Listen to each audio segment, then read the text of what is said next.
It's fucking hot down here! Hello, welcome back to the Wild. My name is Beast, and fucking help me. I don't know why it's so hot down here. It's basement too, so I can't like just open the door, open the window, because you know the underground and all that. I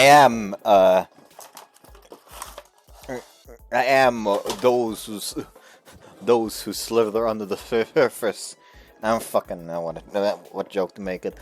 Everyone else are surface dwellers. There we go. I should have just gone for that. Anyway, so yeah, welcome back to 9-9. I still wish to commit hate crimes against Renya. But good that I didn't look up but I didn't look at his name when I looked up the VA. Anyways. Since we've got nothing else to do, we're once again poring over the documents Miss Narusa gave us. Sadly, even after scrutinizing all of them, we haven't learned a thing about the Evil Eye's weakness, or about how to deal with its power. But while we didn't find what we were looking for, the documents themselves were pretty interesting to read through. Thanks to the scraps Sophia's fed us, we were able to fill in the blanks where Miss Narusa seemed confused about events or consistency. The legendary Iris, who saved Chiro Mitsugawa centuries ago, really did exist, and she might still be alive. It's also likely she was the original owner of the Evil Eye. My guess is that something caused her to lose possession of it, and hundreds of years later, it made its way back to Earth. From that, we can infer that there are ways to nullify the contract between an artifact and its user. Miss Narusa concluded that Iris came to be worshipped as a snake god because, at the time, the indigenous people worshipped snakes.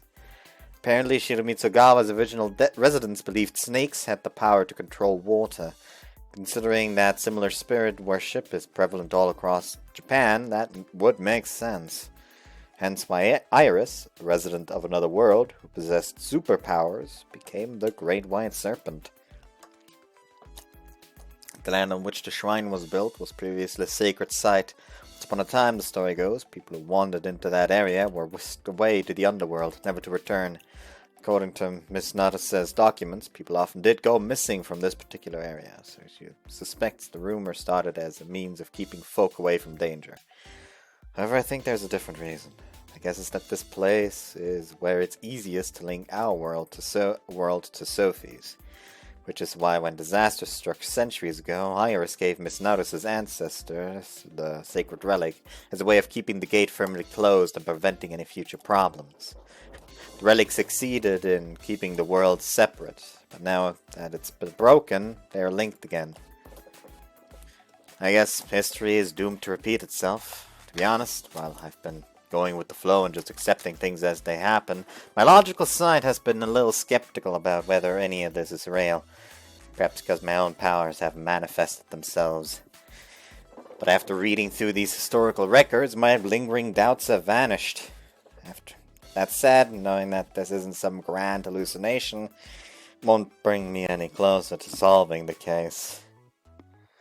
Rubbing my tired eyes, I dropped a stack of documents onto the table. Sora sitting across from me, staring intently into her cup.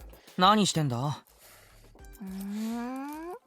さっきからずっとそうしてるだろう。練習というか、実験というか、訓練というか。能力のか? そうそう。 She lifts up her cup a little. Like, a little thing that you should know about me and my glasses. I can still, like, read text of that size somewhat easily. It's a little blurry, sure, but I can make out the difference between an A, an E, and an O. So it's not that big of a problem. It does, however, quickly cause my eyes to start feeling strained and hurt. So I do prefer to just have my glasses on. There used to be a time when I didn't have glasses, but dumb child me thought that wearing glasses is uncool, so he never wore the glasses that he had when he was supposed to wear them. So the fucking thing, my eyesight got worse and worse, and now I have to constantly wear glasses. Checkmate, little me, you're a stupid bastard. And an asshole at that. I know your fucking history. She lifts up her cup a little. With a free hand, she takes out her phone and puts it next to the cup. She then pulls my glass and phone, which are sitting on the table, over to her. Folding her arm, she glares down at the 2 cups and phones. やっぱ4つになると実用的じゃないっぽいな。複数に能力かけられるのか。できるっちゃできるってくらい？でも効果が薄くなるね。今自分には能力使ってないのか？うん、使ってないよ。ああ、勘違いしてた。いつもお前自分に使ってるから。はあ、対象は自由だよ。視界に入ってる人か物なら何でもいける感じ？視界って目に入ってれば遠くてもいいのか？うん。あれ、そう聞くと結構すごいな。ふんって威張りたいけど、射程が長くても実際問題使い道がない。まあ確かに。それに基本的に一つしか存在感の操作できないし。ん？さっき複数できるっちゃできるって。それが難しいところなんですよ。She takes my glass, her cup, the phones, and the phone and spreads them all out across the table. 今私、このマグカップの存在感を操作しております。はい。でですね、このマグカップにですね。She picks up her phone and brings it closer to her こ cup れ again. で、このスマホを能力の影響下に置くかどうかの選択ができるようになります。うん。つまりですね、私が操作しているもののそばにあるものなら一緒に存在感を操作できますよと。能力の起点となっているのはこのマグカップだから、スマホがマグカップから離れちゃうと能力の効果が切れちゃいますよと。 Makes sense. So it has a certain AoE 私 from 説明 the... 下手か？ No, it does make いや、 sense. なんとなくわかる。なんとなく。Not just for the most part, it made sense. It's not that she targets an individual, basically. She targets... it's probably going to be a case of she targets an area, and in that area she can choose which things to hide. Has a certain AoE to it. It's just far easier to do if you have an central object, primary target, to take as the じゃ origin. あ続けます。で、そうやって対象を複数に広げると効果が弱くなっちゃうみたい。こうやって She gathers together the stuff 1 on 個 the にかけ table. られる最大を100とすると、ここまで範囲を広げちゃうと1個あたり10くらいになっちゃうわけ。ほぼ無意味。なるほどな。で、そもそもの大問題がですよ。うん。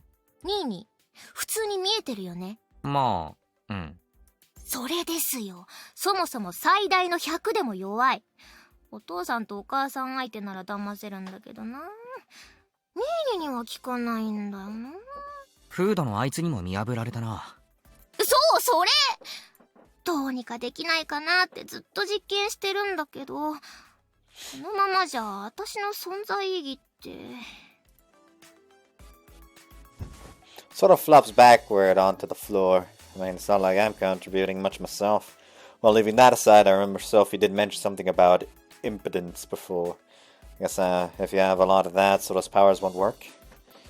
I really should have asked Sophie more about it when I had the chance. Need to make sure to bring it up before we have to go toe-to-toe with those guys. あ、そうだ。 Sora turns her back to me and hikes up her Oi, skirt. 何してんだお Her 前。 shirt. 見て見て、スティグマ。ああ。うん、出てるけど。おっきくなってない？ I stare at the pattern on Sora's back. わからん。なんだよ、わかれよ。だって1回しか見たことないし。妹のことなんだから正確に記憶してよね。ニーヤン髪切っても気づかないし。いや、髪とかどうでもいいし。I mean, people do pay a lot of attention to hair. わかれ、乙女心。Sora straightens out her clothes and turns to me. How the hell am I supposed to know anything about a womanly まあいいん heart? ですよ、そんなのは。気のせいかもだけど、なんか大きくなってるというか、広がってるというか、伸びてるというか、大きくね。成長してるってことでいいのかな。多分そういうことなんだろうが、これもソフィーに。お、 Space above the table warps. I was thinking about calling her, but I guess it saves time. But man, weird for her to show up that quick. She's probably got something she wants to ask us. Maybe she's got a report to make. I have a bad feeling. Recording overloaded? Plushie with a creepy smile pokes his head out of the dimensional rift in my living room. はーい、こんにちは。 Hold on, is there anything I can close down?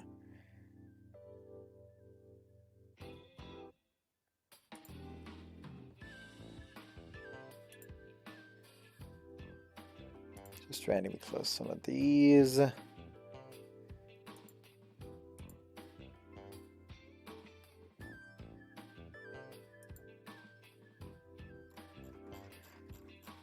Discord is still taking off a lot, so I'm gonna just close that, force shut down that.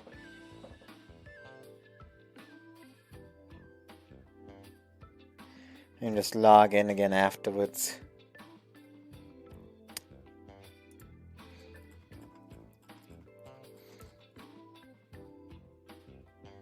That was OBS again. I didn't force shut it down properly.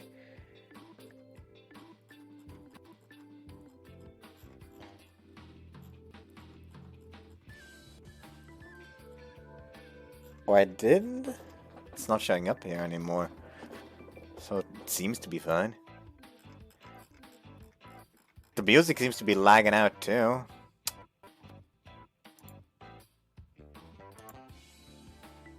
Close down Steam. Close down Steam.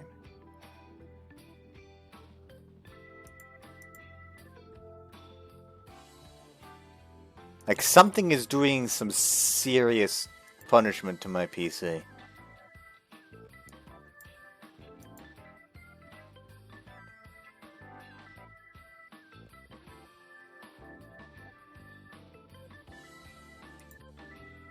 Oh, yeah. こんちゃーす。フードの女のこと、何か分かったのか？残念ながらそっちはまだ聞きたいことがあるの。なんすか？新しい犠牲者って出ているかしら？あ？マガンのユーザーのか？ええさ。出てないと思いますけど。ね。ああ、多分。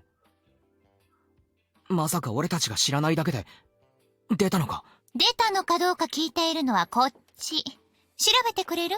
ああ、わかった。 Wake up my laptop and grab my mouse. Sora also pulls out her phone and starts typing. I pull up my browser and scroll through a few news sites. 特にそういうニュースはないな。私も見つけらんなかった。そう、ありがとう。やっぱり完全に枝分かれしてしまっているみたいね。枝分かれ？ Sora tilts her head. 前も枝がどうとかって言っていたな。あら、覚えてたのね。なに私だけ仲間外れ。何の話？確か別の可能性とも言っていた。多分あれだろ、パラレルワールド的な話だろ。珍しく察しがいいわね。そうよ、その通り。パラレルどういう私は様々な可能性を観測できるということよ。ほう、様々な。じゃあ何？別の枝？可能性？で、そうなるわね。 Whoops. Sophie descends to the table. So there should have been a second victim, but we avoided it. It ought to be a good thing, but for some reason, Sophie doesn't look very happy. So, encoding overload again? I've already closed down a bunch of bullshit. What's causing the overload at this point? それが何か問題なのか？問けじゃないけれど、かなりレアなケースなのよ。展開があまりにも違いすぎる。パラレルワールドって言われるとちょっとしたことで生まれちゃいそうなイメージあるけど、そういうわけでもないってことなのかな。面倒だけど、まあいいわ。せっかくだし話してあげる。お願いします。確かに空の言う通り、枝は些細なことで分岐するわ。例えばそうね、あなたたちがよく行く都の喫茶店。何を頼むか迷ったとするわよね。コーラを頼んだ枝、ジンジャーエールを頼んだ枝。枝はそれぞれに分岐する。けれど、それで何かが変わると思う？と？どちらを飲んでもあなたは家に帰り、眠り、明日を迎える。でしょ？まあ、そうっすね。つまり、そんな些細な選択では大きな流れは変わらないってこと。一度は分岐したとしても、二つの枝はまた一つに統合される。デジャビュってあるでしょ？既視感。あれは枝が統合されたことによって起こる現象よ。別の枝での記憶が消えずに混在する。おー、 That's なる actually ほ a ど。 very 面白い。 interesting explanation. I like that. I've sure never heard of that explanation for what a deja vu really よっ is. て平行世界なんて簡単には生まれないという結論になるわね。戦争が起こったか起こっていないか、戦争に勝ったか負けたか、そんな大きな出来事でもないと枝は完全に分岐しない。つまり今の枝はその些細なことで分岐してしまっているから、かなりのレアケースってことか？ご明察。ある地点をきっかけに流れが大きく変わっているのよ。観測者としては厄介な事態ね。私ひらめいた。わかっちゃった。ニーニでしょ。あ、それがニーニの能力なんじゃないの？運命をねじ曲げる。 I gotta shoot you. 残念ながら、カケルが能力を発動させた様子は一切ないわね。なんだよ、ちょっと期待したのに。あれ？この人もしかして私以上の役立たずなのでは？うるせえよ、本質をつくな。けれど、カケルが中心にいるのは間違いない。え？枝分かれのきっかけはあなたの行動よ。別の枝では空を突き放したけど、こちらの枝では空の要求を受け入れた。その結果、リグベーダと名乗る連中と接触し、犠牲者を一人減らした。ん？そんなことで流れが変わったっての？ええ、だから私も困惑しているの。つまりこれは私のお手柄ってことでは？突っ込むの面倒だからちょっと黙ろうか。はい。アーティファクトの影響でもないのに、なんでソフィーも困惑するようなことが起こってるんだ？ない。 Whoops. けど、たまにいるのよね。やたらと大きな流れに干渉しちゃう人。得意点とでも言えばいいかしら。Ah, yes. He is the he is the Grand Blue Fantasy protagonist. If I remember correctly, some of the primal beasts, like, was it Athena? No, it wasn't Athena. It was the girl with the mirror shield thing. Alexiel or something? Hold on, I actually have her in Grand Blue, so I can check real quick. Because I'm pretty sure I remember her constantly referring to him as the Singularity. Yeah, we get it. Red Barrage. I don't know why I still open up Grand Blue. I don't play any of the levels. I just wait for me to have enough gems to pull, and then I pull. Actually, do I have enough crystals to pull right now? Oh, 340 off. Oh well.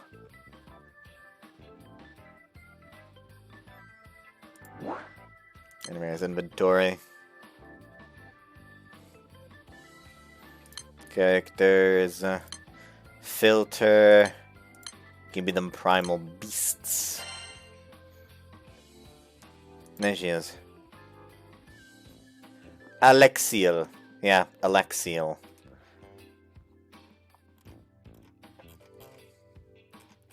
I have like an info page on her in here. No, apparently not. But yeah, red hair, has massive Zweihander. Charge tag is called Mirror Blade Helix. I almost said the plus. Yes, I have her on level 75, but I don't know how I got it this high. Like, I don't even know what level my main character is. Which I of course have as Vegeta, because because it's better to have Vegeta on your fucking screen than not. And you can basically set it that you can set it that the character that you are is Vegeta, but it'll always take your gender as the more appropriate one. But yeah, a level 18 Weapon Master. Okay, makes sense. Oh yeah, with the right, because I have like I have big fuck off Master Key Axe as my weapon there, which is very powerful if I remember correctly. Anyways. 得意点。そう。注意なさいと言っても無駄でしょうけど、あなたの行動は様々な事象に影響を与える。かもしれない。ま、気に留めておくことね。得意点。I know she told me to bear it in mind, but I had no idea I possessed that power until I possessed that power until just now. So I'm not sure what to do. Should I, like, not do anything? No, that's just being indecisive. And in a way, it's a decision that could alter the chain. いいなぁ。何得意点って主人公みたい。I mean, he is. まあ、悪い気はしてないな。いいなぁ。いいなぁ。のんきな兄弟ね。まあいいわ。聞きたいことは聞けたし。じゃあね。ああ、待ってくれ。何？こっちも聞きたいことがあるんだ。手短にお願い。スティグマについて。空野が大きくなってるみたいなんだ。大きく？多分、おそらく、微妙に。これって、成長してるってことでいいのか？そう解釈もできなくもないけれど。あなた、どれくらいの頻度で能力を使っているの？割と頻繁に。だったら、遊び感覚で使うのはもうやめることね。どうなっても知らないわよ。あ、喜んでいい状況じゃないってわけですね。了解です。まずいのか？さあ、まだわからない。けれどあなたたちは、アーティファクトの扱い方に慣れていないでしょ？あの男？あなたたちの学校を燃やした男。It wipes the smile of our faces. His power went out of control, after which he self-destructed. So I cannot know anyone. Makes sense, I guess. He's been taking this all too lightly, forgetting that we're playing with powers we don't understand. マジで気をつけます。そうしてちょうだい。それじゃ、さようなら。待った。何よ、まだあるの？今日のこと、頼む。夜の8時でしょ？ちゃんと覚えているわよ。じゃあね。Ask her about the, like, impotence thing.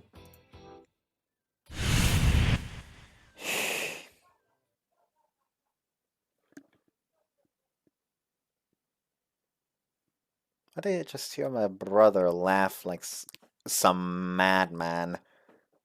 Oh well. Sophie waves her tiny hand and vanishes through her portal. I sure learned a lot, but I have no idea what to make of any of it. I'm a singularity, and our powers could go out of control. とりあえず、能力の実験はもうやめとけ。そうします。本当は今日、様子見に行きたかったの。なし。どっちにしろ、見破られる危険を冒してまでやることじゃないしな。ソフィーに任せよう。了解っす。Sora gives me a salute and flops back onto the floor. いやー、ることなくなっちゃったなー。8時からなんだよね。ああ。やっぱぱり心配だよね。まあな。何かあってもソフィーはスルーしそうだしな。でも様子見に行っても逆に刺激しちゃいそうだよね。それだよな。陽一と高峰は幼馴染だし、あいつコミュ力も高いし、やばいことにはならないとは思うんだが。犠牲者がとか聞いちゃうと心配になっちゃうよね。まあ私らにできること何にもないけどさ。無能だしな。だよな、無能だもんな。あ、222。 Sora sits back up and puts her hand on the じっ table. としてると落ち着かないし、どっか出かけようよ。あ、用事ある？お前友達いないの？あ、なんだ急にやんのかこら。いや、真面目に心配してる。兄として。入学してそろそろ1ヶ月だろう。まあ、はい。それなのにお前は、友達と一回も出かけず、兄の部屋に入り浸っている。友達と一回も出かけず。おい、2回も言うな、おい。友達、ちゃんといるか？優しく言うなよ。いるから。ちゃんといるから。疑いの目で見るな。ただおとなしい子のグループに入ってるだけだから、遊びにはまだ行ってないけど、リングとかで話したりはしてるから。それならいいが。わ、これマジで心配してるやつだ。わ。お前ほら、俺より社交的だけど、俺と同じで人数増えるほど面倒になるタイプだろ？そうですね。クラスのみんなで遊びに行こうぜ的なパーティーピーポーなノリは嫌いですね。だから、クラス会とか断って浮いてるんじゃないかと思ってな。大丈夫だって。そりゃクラス全員と馴染めてはいないけどさ、友達はちゃんといるから。ならいい。そもそもさ、浮くわけないじゃん。みんなほっとかないよ、こんな美少女。こんな美少女。あ？マジトーンで威圧するのやめてもらえます？怖いし不愉快なのでやめてもらえます？暇なら宿題でもやれ。なんだよ、出かけないのかよ。Pouting, Sora pulls out her notebook and plops it on the table. File away Miss Notice's documents and take out my own homework. He's right that we'll probably fret about it if we're just lounging around the house all day, but there's no point in overthinking this. For now, we should just wait patiently for Sophie's report.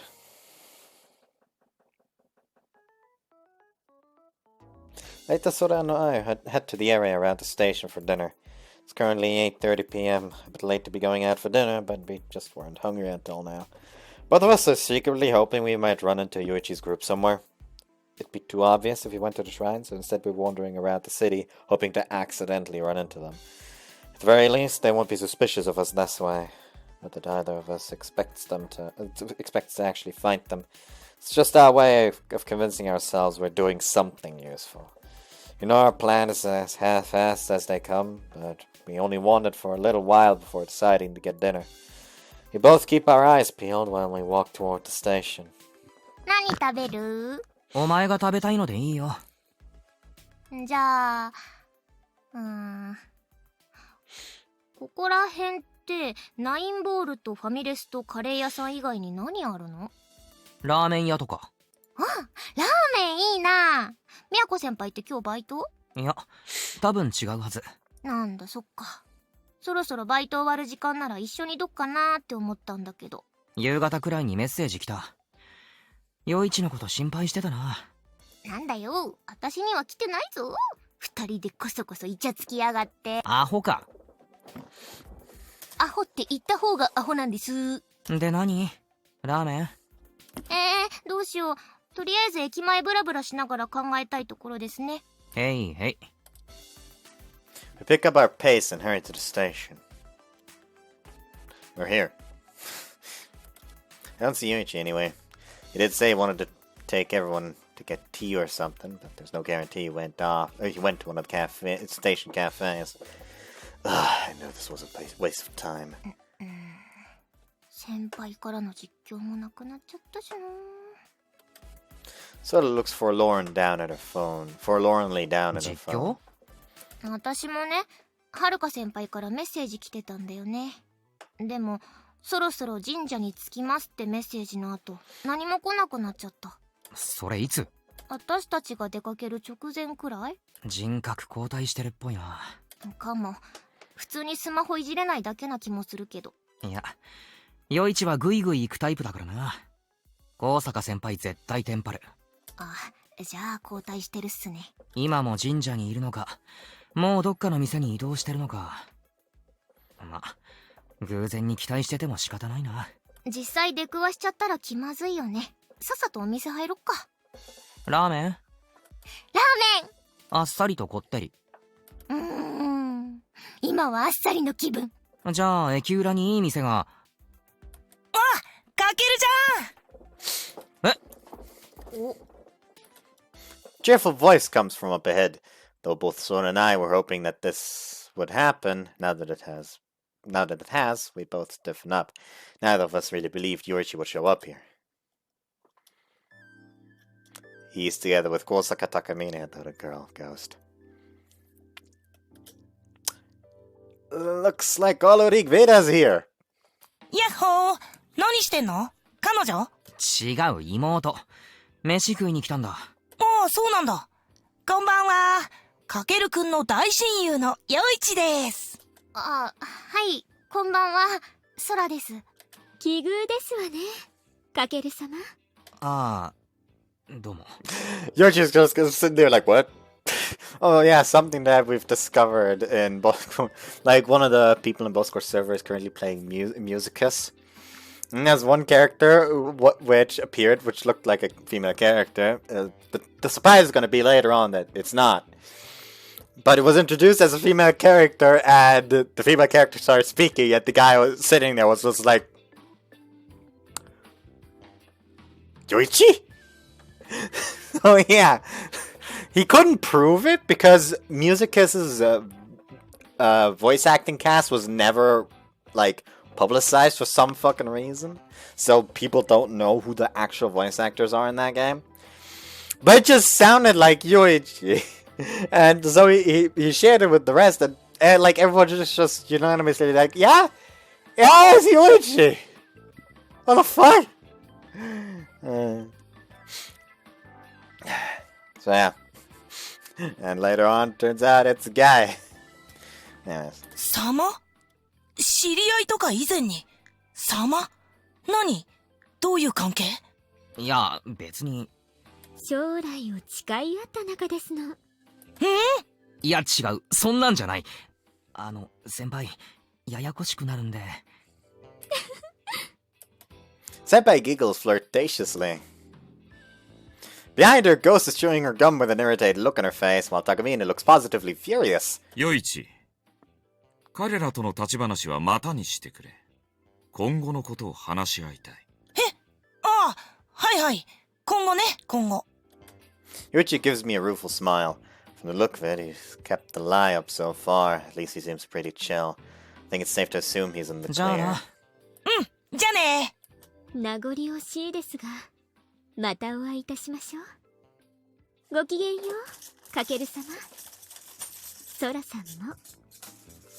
あ、はい、また。では、行こうか。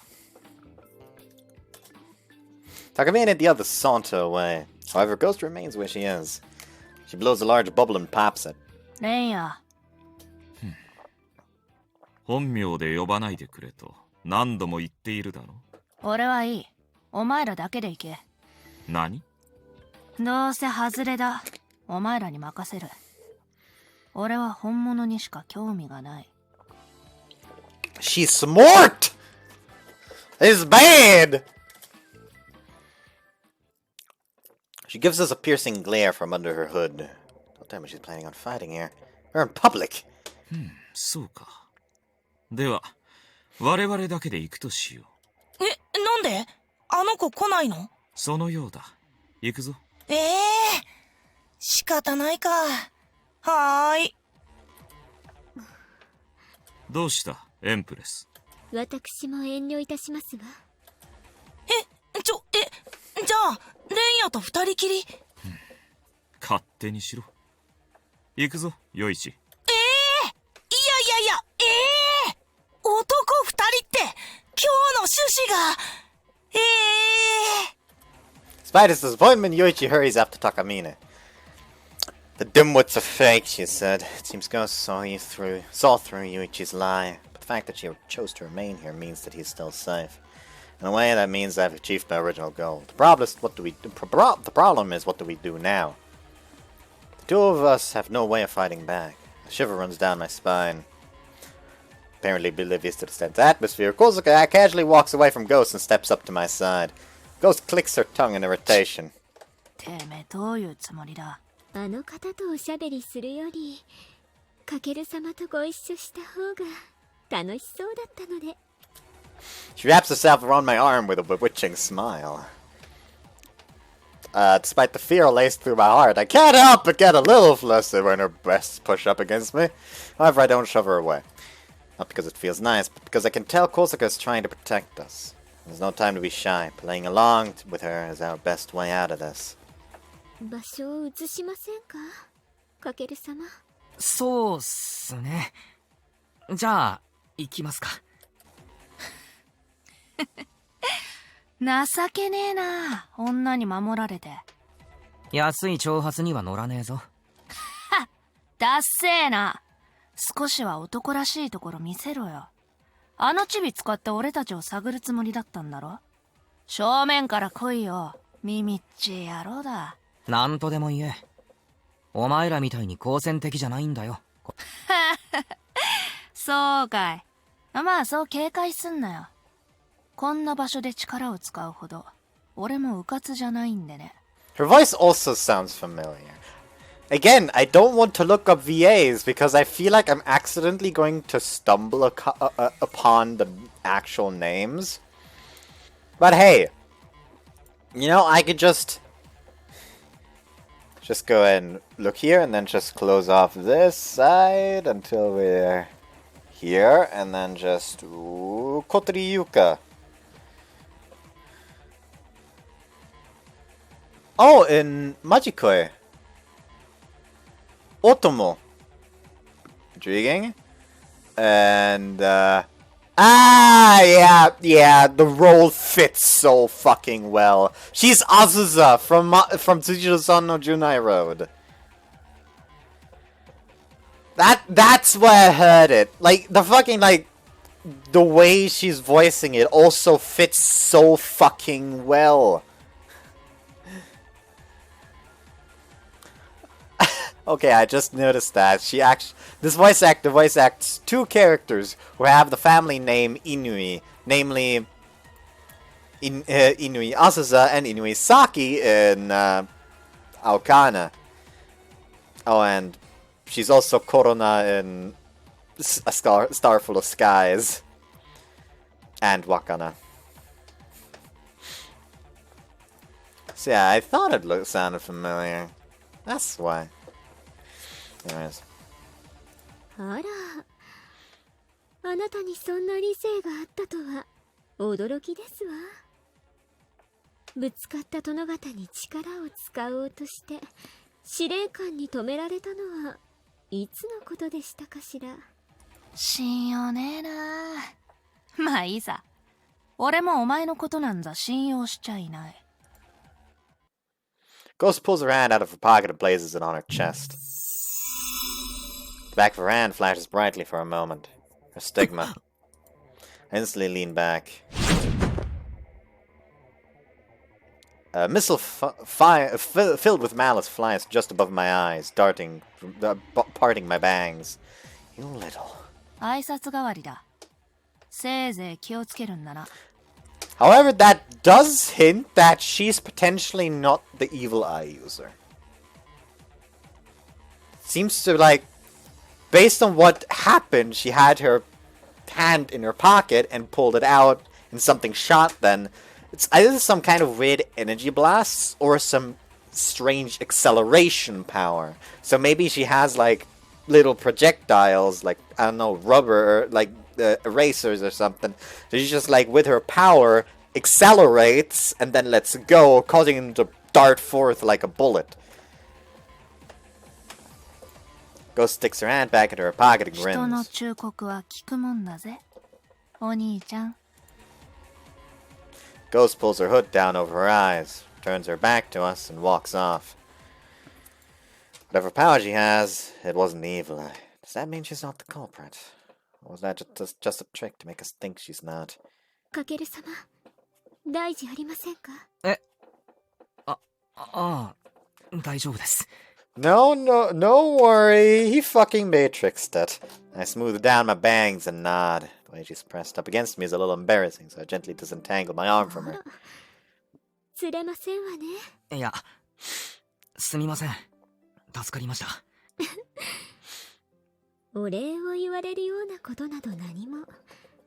ソラさんも大丈夫ですか？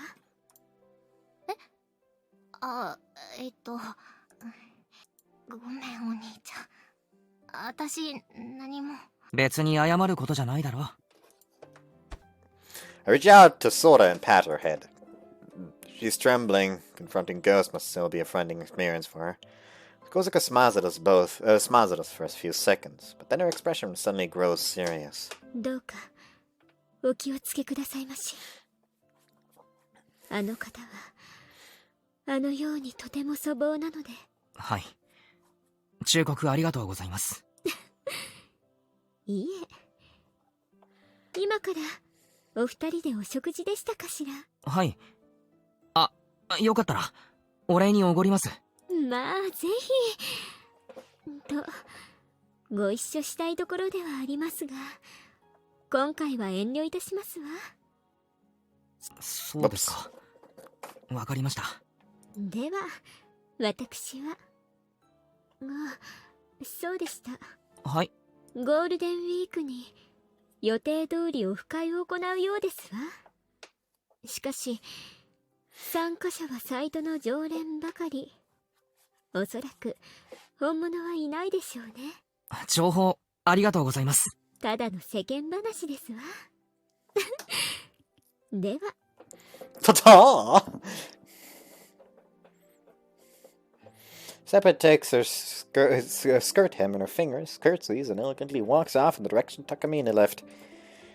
She must be catching up with them because she's worried about Yoichi, huh? Seppa said she wouldn't cooperate with us the other day, but she sure is giving us a lot of help right now. I was starting to think it might be safe to trust her other personality as well, but that's a matter for another day. 飯食うか。うん。ラーメンだよな。こってり。あっさりだろ。気が変わった。んじゃ、駅裏じゃなくて駅前だな。行くぞ。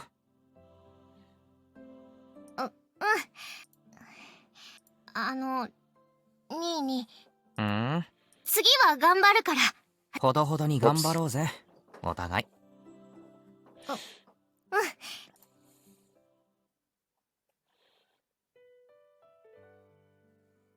We eat our dinner and go home. 甘い糖質すごい絶対後悔する。Soda's perked up again and is now enjoying a cup of pudding she's picked up from the convenience store on the way back. I mean, I know it's probably unlikely, but imagine how fucking funny it would have been if when Ghost shot that projectile, he just fucking stood there and out of nowhere just kind of like... Thank God I took that along with me. Just... No. Fuck you. No. I just randomly found this behind me. I don't know why it is. People keep talking about how messy it is behind me. That's because this is actually not my room. It's like some kind of like storage room, honest to God. More like, since it used to be basically the room where my mother used to do her sewing whenever she sewed. But she hasn't done that down here in fucking ages. And now it's my fucking realm. But we don't know where to store all of her old stuff. Like all the accessories she made. And all the sewing materials. So it's just kind of there. And for me to discover random bullshit in it. Like lamp back there. Or, you can't see it properly right now. Lamp back there. You can see it right there. It's like, there's like a weird box. And then there's lamp. There's a fucking iron. I don't mean like the golfing iron. I mean like the clothes iron. What else is there? I mean, there's the torso, and the sewing machine. There's one of the Chaos Emeralds in there back there. Yeah, this place is filled with random bullshit, and it's honestly kind of fun to just dig through that every now and again. While I do think she's acting a bit too carefree, being able to bounce back quickly has always been one of her strong points. ミニも食べる？俺はいい。あげる気なかったけどね。だと思った。これからどうするの？ん？がっつり喧嘩売られたよね。ああ。まあな。The first time she just acted hostile. But this time she actually attacked me. Sure, she barely grazed me, but still. Next time we meet, we might end up fighting for real. And if that happens, I can't afford to remain powerless. Being a singularity is all well and good, but I need to hurry up and figure out how to use my artifact. とにかく、今はソフィーの報告を待とう。ほいほい。あ、噂をすれば。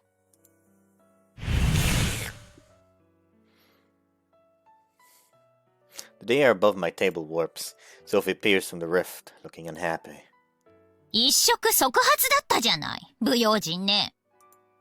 Without even a greeting, she starts chewing us out. I guess this means she saw 悪かった everything. よ。確かに不用心だった。あら、素直ね。まあいいわ。無事だったんだし。何かわかりました？ええ。あなたたちにしばらくお休みをあげる。ん？お休そう。フードのあの子に接近しないように。アーティファクト探しもしばらくいいわ。戦力外通告？ええ、そうね。Sophie says flatly.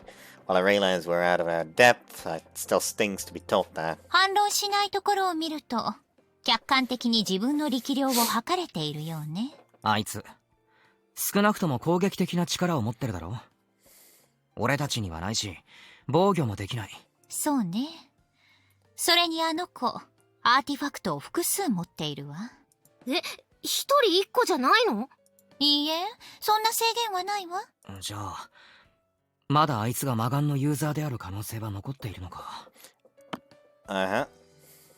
I did say earlier that there is a less likelihood that she's the Evil Eye user, but now it's confirmed that it doesn't fucking matter. Before, it was a case of we don't know if she has multiple artifacts. It's a possibility, but it's a very slim possibility. Now we know that's it's a thing. そうね。というか、限りなくあの子でしょうね。魔眼を持っているのは。名前とかは分かったんですか？いいえ。手こずってるのか？認めたくないけれど、そうね。道理で空の能力が効かないはずだわ。あの子、幾重にもエンチャントを重ねている。エンチャント、防御が硬い？そういうこと。どうやら想定していた中でも最悪の相手みたいね。マジかよ。そこまでか。アーティファクトの数も知識もあなたたちはあの子の足元にも及ばない。ミヤコとノアだったかしら。二人にも伝えておきなさい。あの子には決して近づかないこと。あなたたちの叶う相手じゃない。いいわね。Just stab her. Secretly stab her. Just find out where she lives. Lie in wait for a little bit. Wait until she, I don't know, goes to school or something, and just fucking stab her. ああ、わかった。よろしい。あなたたちをこのまま放っておいたりはしないから安心なさい。いろいろわかったら教えに来てあげるわ。じゃあね。ちゃんとおとなしくしていなさいよ。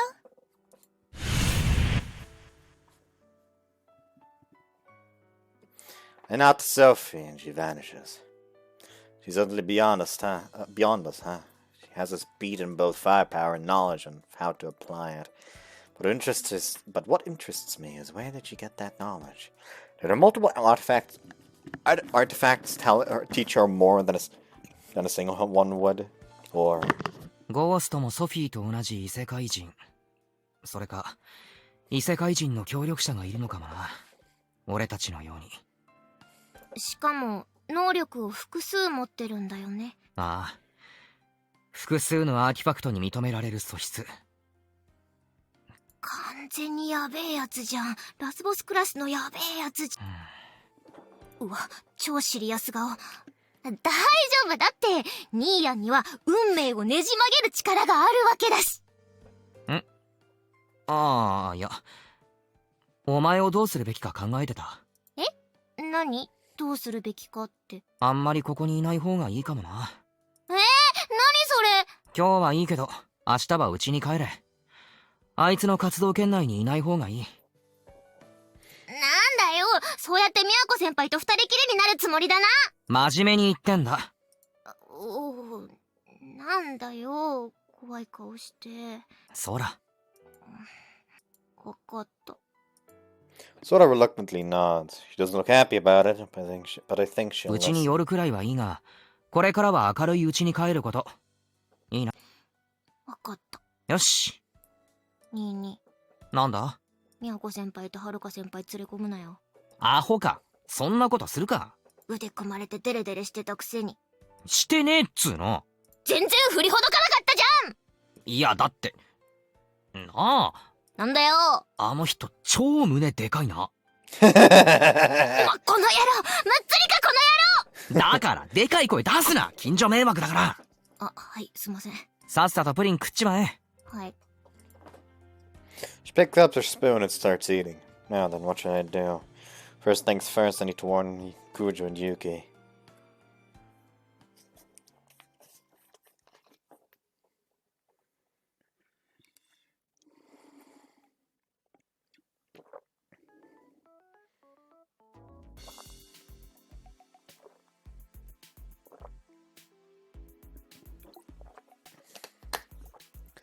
But I wonder how Commander was able to rein her in, as Haruka put it. Does he have some weird instance of an artifact that can cancel out the effect of other artifacts? Because that would be like the one thing to hard counter Ghost. Because, sure, she has multiple artifacts, seemingly. And like extremely good, high knowledge of how to use them effectively, too. But she looks like she looks rather frail. So the moment she loses her powers, she wouldn't really be able to fight. So maybe that's something the commander, like holds over her or something? I don't know. I take Sora with me to Nine Ball. At Yuki's suggestion, we're all gathering for another meeting. But we're running a bit behind and we've only got 5 minutes left until we're supposed to be there. 少し急ぐぞ。へいへい。We jog the rest of the way and just barely make it on time. We open the door and see Kujo and Yuki already here. They're sitting across from each other, but when Kujo spots me, she takes her glass and moves it to the chair next to Yuki. It's a nice gesture, but honestly I'd have preferred to sit next to her. Of course, I can't actually say that, so I just casually take the open seat across from her. どうもどうも、すみません、お待たせいたしやして。時間通りだから待ってないよ。昨日は大変だったみたいね。まあな。にメニュー取って。ああ、はいはい。何飲もっかな。もしかしてまだ頼んでないです？揃ってからって思って。私はダージリンのホット。私はコーラにしよう。新見くんは？俺もコーラ。はい。じゃあ私はアイスティーにしようかな。あ、注文いいですか？ Kujo calls out to the waiter who just brought us our water. Take a sip of my water while Kujo places our order. That's the first time I've seen her or Yuki in casual clothes. It feels kind of weird meeting on a weekend like this. The clothes are very them. Like they match their personalities, and in Yuki's case, maybe a little too well. Where the heck do you even find clothes like that? 寒がり？は？服あったかそうだし、紅茶もいつもホットだし。別に、ただのポリシー。ああ、そう。Yuki's still unwilling to open up. Makes it tough to keep conversation going. 口下手かよ。あ、そうって。そりゃ会話終わるよ。うっせえ、人の心を読むな。ニーにすぐ顔に出るもん。ソラちゃんはお話上手だよね。高坂先輩ともすぐ仲良くなったし。任せてくださいよ。上辺だけのトークは得意ですよ。自分で上辺って言っちゃったよこいつ。場を盛り上げるためには適当さと軽さが大事なの。無理に盛り上げる必要はない。私たちは同志ではあるけれど、友達というわけではないから。なんかそれ悲しいな。せっかくなんだから仲良くなりたいですよ、私は。結城先輩とも。好きにすればいい。じゃあ本題は飲み物届いてからにして、それまでおしゃべりしましょう。賛成。もうすぐ連休ですけど、どうですか？予定とかありますか？私はいつも通りアルバイトかな。寂しい。ゆき先輩は？私も特に。ありゃあ。ゆき先輩って普段何してるんですか？別に。別に。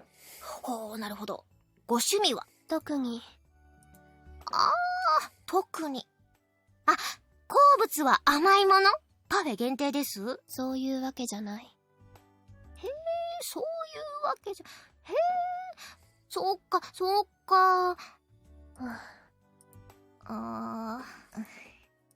Do you like sushi? お前アホだろ。喧嘩売ってるだろ。違う！断じてそんなつもりはありません！生もの、あまり得意じゃないの。はい。自分で振っておいてそのリアクションはないだろお前。だって答えてくれると思わなかったから！話上手ね。話上手。ふーん。うるさいな。そうですよ。別に上手じゃないですよ。いつもノリで話してるだけですよ。ごめんね。私が変なこと言っちゃったせいで。別にみゃーこ先輩は。いや、悪いな。みゃーこ先輩のせいだな。ごめんなさい。わ、責任転嫁。わ。うっさい！来ましたよ。皆さんお飲み物の到着ですよ。A waiter sets out our drinks on the table. Alright, that's enough pointless small talk. Take a sip of my drink and prepare to broach today's main topic. I already texted everyone and mentioned what happened last night, but I explain it again in more detail. Started by going over our run-in with Rigveda.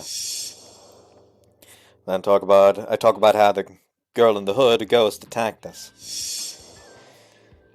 Explain my reasons for believing Kosaka is on our side. I also mentioned that Yoichi managed to return home safely. After discovering he wasn't a user, Commander lost all interest in recruiting him to Rigveda. Finally, I tell them what Sophie told us about how we don't stand a chance against Ghost. I also mentioned how overusing of our power could be dangerous. Once I'm done, Kujo gives me a worried look, and Yuki furrows her brow in dissatisfaction. エルフヘイムの住人がそう言うのであれば、従わないわけにもいかないわね。私の G オーダーが彼女に劣るとは思えないけれど。でも、アーティファクトを複数持っているなんて。昨日新見くんに見せたのも、その一つってことだよね。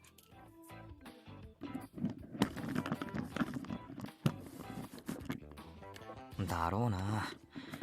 風を起こすなんてチャチな効果ではないだろうが、そんな感じの力だった。ずるいよね。こっちは一人一つなのに。複数の生異物に選ばれし者。その点だけは私たちよりも優れているわね。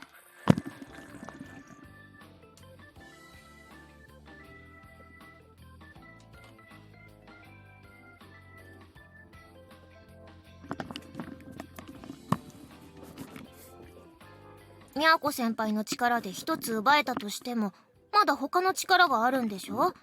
やばい。超強い。さっき劣るとは思えないって言ってたが、そんな相手でも結城は何とかできる自信があるのか？そうね。条件さえ揃えば。じゃあ気を悪くするなよ。条件が揃わなければ勇気でも勝てないわけだな。その可能性は否めない。私の隠密も通用しないし、どうしようもないね。そんな人がどうして。ん？新見くんに気をつけろって言ったんだよね。ああ、そうだな。能力まで使った。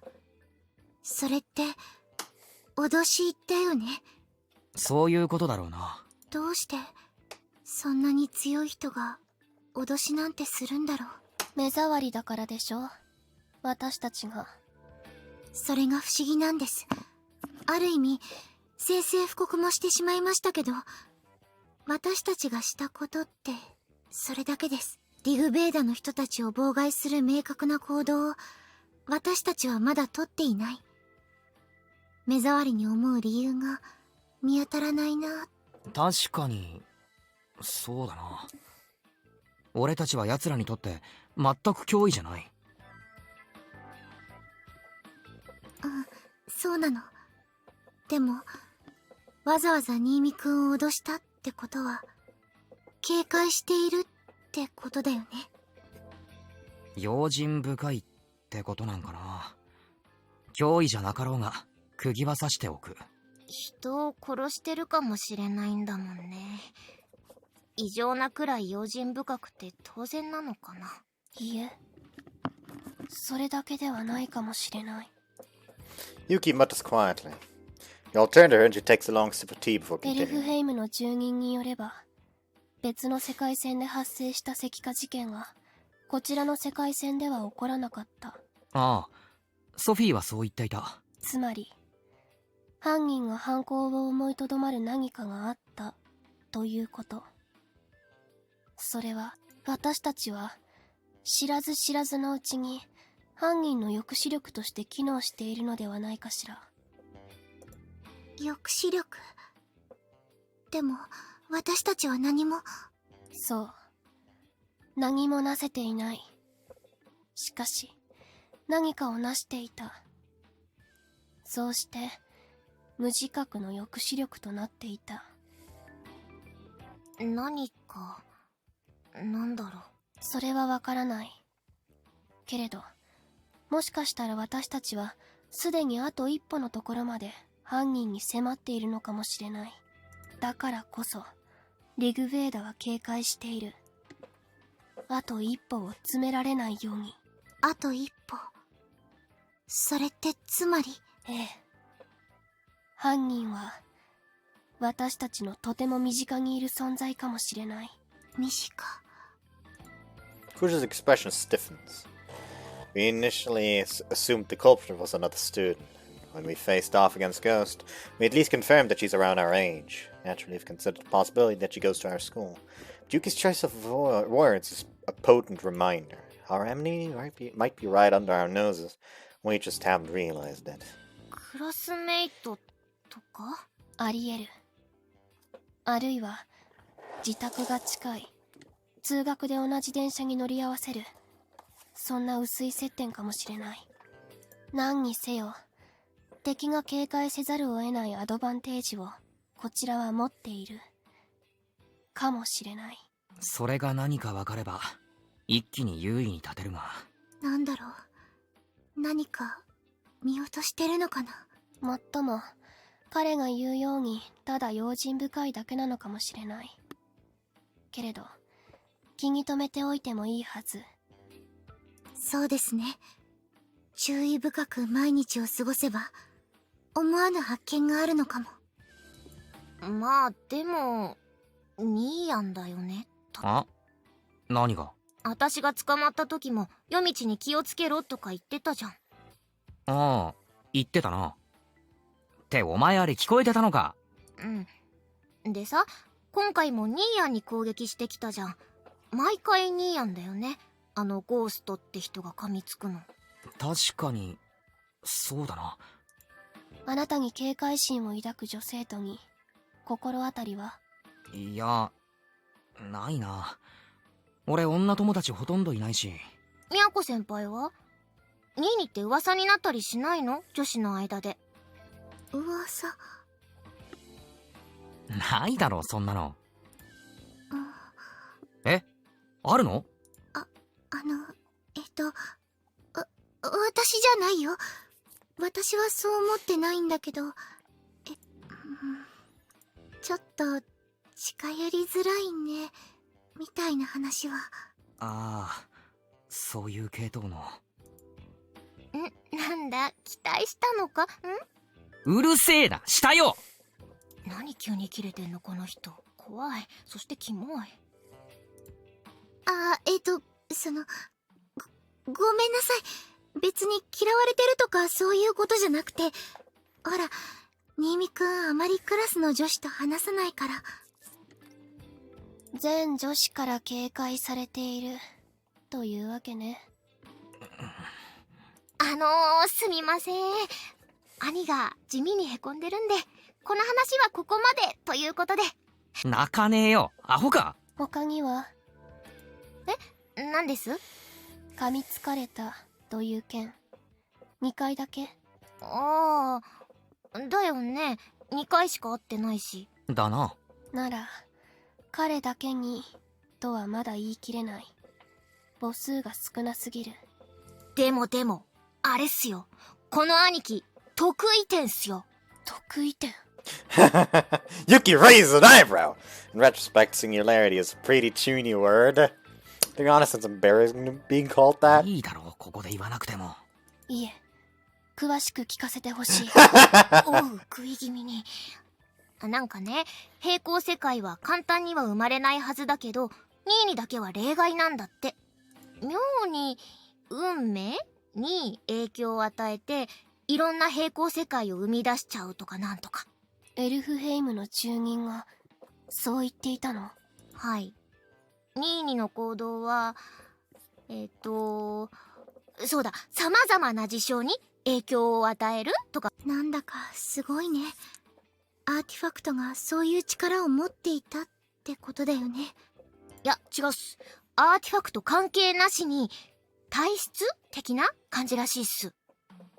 ああ、すごいね、新見くん。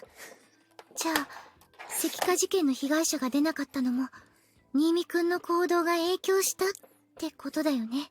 そうらしいが、自覚がないからな。正直よくわからん。そう。あなたが得意点。And she immediately weaves it into her head cannon. お。ちなみに。はい？私は？エルフヘイムの住人は、私のことは、なんて言っていたの？いや、別に。別に？何も。何も？はい、何も。はあ、そう。あれ？ゆきさん。落ち込んでるな、これ。どうしよう。なんか、言ってたような気も？別に落ち込んでなんていない。気にしないで。 Just put it as, you know, she's never met you, so maybe that's why she didn't say anything about you. Maybe it's something that she needs to meet the person for in order to notice it. You know, it's just... Don't get depressed now. She takes a sip of her tea and tries to look unconcerned, but her hands are trembling. I guess for someone as chuny as Yuki, getting ignored by our interdimensional acquaintance was quite a shock. So to Yuki. だからもういいや。とにかく何が言いたかったかと申しますとね、ゴーストは異世界人なんじゃないかと。異世界人。そっか。はい。ソフィーと同じ異世界人で、ニーヤンの体質を知っていると。んで、警戒していると。みたいなことを思ったのですが、どんどん結城先輩の表情が曇っていくので、終わり！この話、終わり！だから、落ち込んでないと、そう言っている。まあ、なんだ。ソフィーから待機命令が出てるからな。普段通り過ごしつつ、何か見逃していないかおのおの考えるってことで。そうだね。リグベーダの人たちに警戒されない程度に。はい。Kujo abruptly stands up. Turning around, I see Kujo's grandfather calling for her. It's rare to see him outside the kitchen. Kujo follows him to the back and then returns with a tray. Sitting on the tray are 4 little cakes. 何？誰か頼んだ？おじいさまがサービスって。ありがとうございます。他のお客様には内緒だから、静かに。すんません。はい、どうぞ。I don't know why I love that pose when she's winking. ありがとう。俺、帰るときにちゃんと言わないとな。いただきます。Once Kujo sits back down, I pick up my fork and dig in. A brief silence sent us over the table as we enjoy the cake. Afterward, we move on to less serious topics, making small talk. そういえば、いつもやってるけど、定休日とかないのか？年中無休？年末年始は閉めるよ。あとは、おじいさまに外せない用事ができた時とか、体調崩しちゃった時とか。働き者のおじいさまね。たまには休んだらって言うと、俺から趣味を奪うなって。お家でゆっくりするより、厨房にいる方が落ち着くみたい。俺の食生活は九条のおじいさんに支えられていると言っても過言じゃないからな。いつも本当にありがとうございます。おじいさまに伝えておくね。新見くんも、いつもご来店ありがとうございます。ニーニーイチゴ食べないの？食べてあげようじゃないか。やめろ。俺は最後に食べるタイプなんだ。I bat Soda's hand away, protecting my precious strawberry. None of us bring up the topic of Rigveda throughout the rest of our meeting. I wonder how many times we've gathered like this now. Well, we have made some progress in that time. We can't really say we've achieved all that much.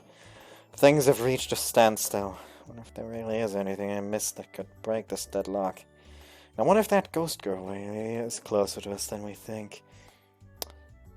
I don't know why, but I feel like she lives at the same apartment.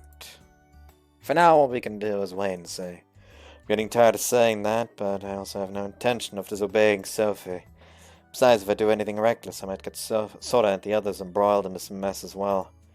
Though I do want to look good in front of the girls right now, I need to suppress my wannabe hero urges and remain calm. Our enemy is the type who employs violence without hesitation. If I want to be able to do anything about her, I have to get stronger. At the very least, strong enough to protect the people around me. I can't afford to waste time.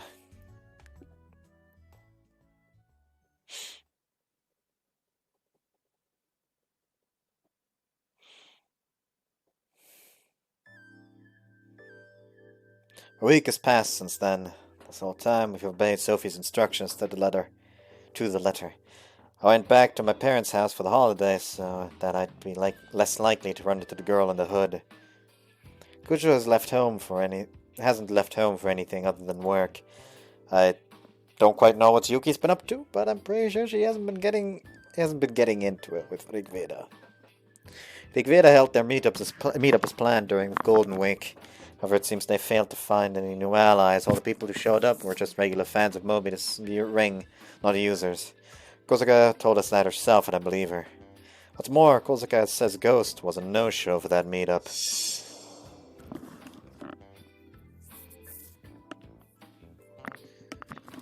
Considering how dismissive she was of Yuichi, she's probably only interested in real users, so it's not surprising she didn't bother to go. Hold on. I was considering that maybe she's gotten her multiple artifacts because the victims were users as well, and she basically took the artifacts after killing them. But she has only killed one person here, so that would only give her a second artifact. And I'm guessing she doesn't just have two from how worried Sophie is. Anyways, considering how dismissive she was of Yuichi, she's probably only interested in real users, so it's not surprising she didn't bother to go. On the other hand, it looks like Takamine just wants more comrades, no matter who they are.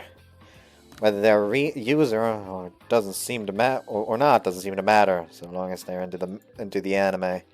Even though he knew Yoichi wasn't a user, Takamine apparently still invited him to the meetup. Plus he told everyone there about artifacts and the Rig Veda. Kosaka said that all the people who showed up had a good time, but no one seemed to seriously believe anything Takamine said. Later, Yoichi told me that Takamine kind of freaked him out and that he would refuse the invitation to join the Rig Veda. Paradise for users? Honestly, I'm starting to think Takamine is all bark and no bite. From what I can tell, he's just overexcited since his favorite anime has become real and he's letting the fact that he's one of the few with special powers go to his head. That said, he was ready to use his powers on me. The fact that he's so far gone makes him much more dangerous than if he was a rational guy. He's nothing like Ghost, and Kozaka's pretty much on our side. I'm sure that Rig Veda is an organization in name only. Its members don't share any common goal or common values. That's probably why their plans aren't going so well. I'm not surprised they haven't been able to get any more users to join. We still haven't figured out what unknown advantage we hold over Ghost and the others, though. So basically, neither side has made any progress. We're in a deadlock. はい、連絡事項は以上です。嘘です。新しい本が届いたそうなので、図書委員の子は図書室に集合だそうです。はい、以上。日直さん。You stand, bow, and sit back down. Miss Nautilus says goodbye and walks out the door. かけるちゃん帰りましょうああ I get up and sling my bag over my shoulder. As I head for the door with Yoichi, I glance back at Kujo. She's chatting with her friends. I was thinking maybe we should all get together now that Golden Week is over, but it's not like we'd have anything to talk about even if we did. Because we'll just go home for the day. 連休どうだった？実家に帰った。やっぱ飯作ってもらえるのはいいな。掃除も洗濯もしなくていいし。家近いんでしょ？そのまま実家にいればいいのに。前に話したろ。ああ、思い出した。家族いるといかがわしい動画安心して見られないもんね。言ってねえよそんなこと。俺の部屋がもうないんだよ。んで、お前は？女の子とデート。お、やるな。のつもりだった。なんだよ、してないのか。だって、カケルのせいで振られちゃったんだもん。またそれか。だって、カケルが女の子奪っていったじゃん、二人も。奪ったって。高坂先輩は後で合流したんだろ？来たよ。来たけどね。あなたはカケル様のご友人？カケル様のご趣味は？好みのタイプは？そんな質問ばっかりでしたよ。ああ、そう。つまんなかった。超つまんなかった。不愉快だったから、スカトロ趣味のペド野郎って言っておいた。おま、なんつうことなんなの？どういう関係？いや、妹の友達。からかわれてるんだよ、俺は。そうは見えなかったけど。フードかぶってた方は？神社で話したんだろ？話してないよ。ずっとガム噛んでたし。なんか怖いね、あの子。何したの？かける、睨まれてたでしょ。してねえよ、何も。なんかな、いるんだよな。何も努力してないのに、女の子が寄ってくる人。なんだよ、それ。九条さんに、高坂先輩に、フードの子に、妹ちゃんに。ハーレム漫画の主人公ですか、君は。アホか、妹を数に入れるな。紹介して。絶対嫌だ。いいもん。勝手に仲良くなるもん。じゃあね、また明日。ああ、またな。Yoichi turns towards the station while I keep walking down the street. I arrive home without incident. I make my way through the building entrance and reach my apartment. ただいまっと。I yank off my shoes and shuffle over to the fridge. I take out a bottle of tea, toss my bag down on the bed, and slake my thirst. Now then, what to do? Recently, I've always been busy with one thing or another, but now I'm free. Maybe I should start rebuilding my model collection? With all the tools, but I can just make the base models for now. Well, first things first, I go to the bathroom, get changed, and flop down on my bed. I'm bored. Thinking I might as well kill some time with a movie, I sit back up. Just then I hear my door open.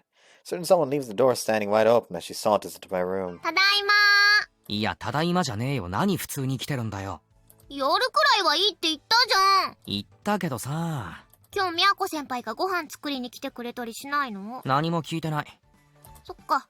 じゃあ来ないかな。Sora sits down and displays her legs out, totally at ease. Why does she always want to come over to my place so badly? 明るいうちに帰れよ。んじゃねえよ。ご飯一緒に食べるつもりですけど。はあ？一緒にご飯食べる。ニーヤンに駅まで送ってもらう。なんて無駄のないプランでございましょう。ずうずうしいなあ、こいつ。ニーニと食べるって言ったらお父さんがご飯代くれた。5000円も贅沢できる。よし、何食べるか考えとけ。単純だなこの人。お前が利益をもたらす限り、俺は優しい兄だ。クズかよ。ソフィーからは何もないの？ないな。呼びかけても反応がないあたり、ゴーストの監視に集中してるのかもな。監視ってどうやってるんだろうね。さあな。あの人にもバレないくらいのステルス性能なら、私ほんといらないじゃんね。かもな。Wake up my laptop while I talk and start surfing the web. Sora pulls out her phone and our conversation dies down. They didn't close the door. The door is still fucking open. We don't do anything in particular for the next few hours. I just kill time until sunset. Right as I finish the video I'm watching, Sora looks up from her rhythm game and mutters. にーにん？腹減った。そろそろ行くか。焼肉行こう！焼肉！焼肉か。贅沢だな。あ、5000円じゃ足りない？足りるよね。駅裏に1800円だっけな。90分食べ放題の店がある。安い！そこ行こう！制服に匂いつくぞ。あ、じゃあ着替えちゃおう。覗いてもいいけど、撮影は禁止ね。ばっかじゃねえの？先に外出てる。おーい、すぐ行きまーす。I exit the apartment, leaving Sora behind. After I wait outside for a few minutes, Sora appears. ごめん、お待たせ。クソ待った。あのさ、寝たふりしてるんだから、今来たとこって言いなさいよ。そんなノリ悪いから友達いないんだよ。は？今舌打ちした？は？行くぞ。はーい、焼肉。くっつくな、熱い。照れるなよ。いいじゃんかよ。実は兄貴もテンション上がってんだろ？その通りだ。走るぞ。おい、マジかよ、待って、ちょっと待って、早いよ、はしゃぐなよ、小学生か。 I sprint away, trying to shake Sora. は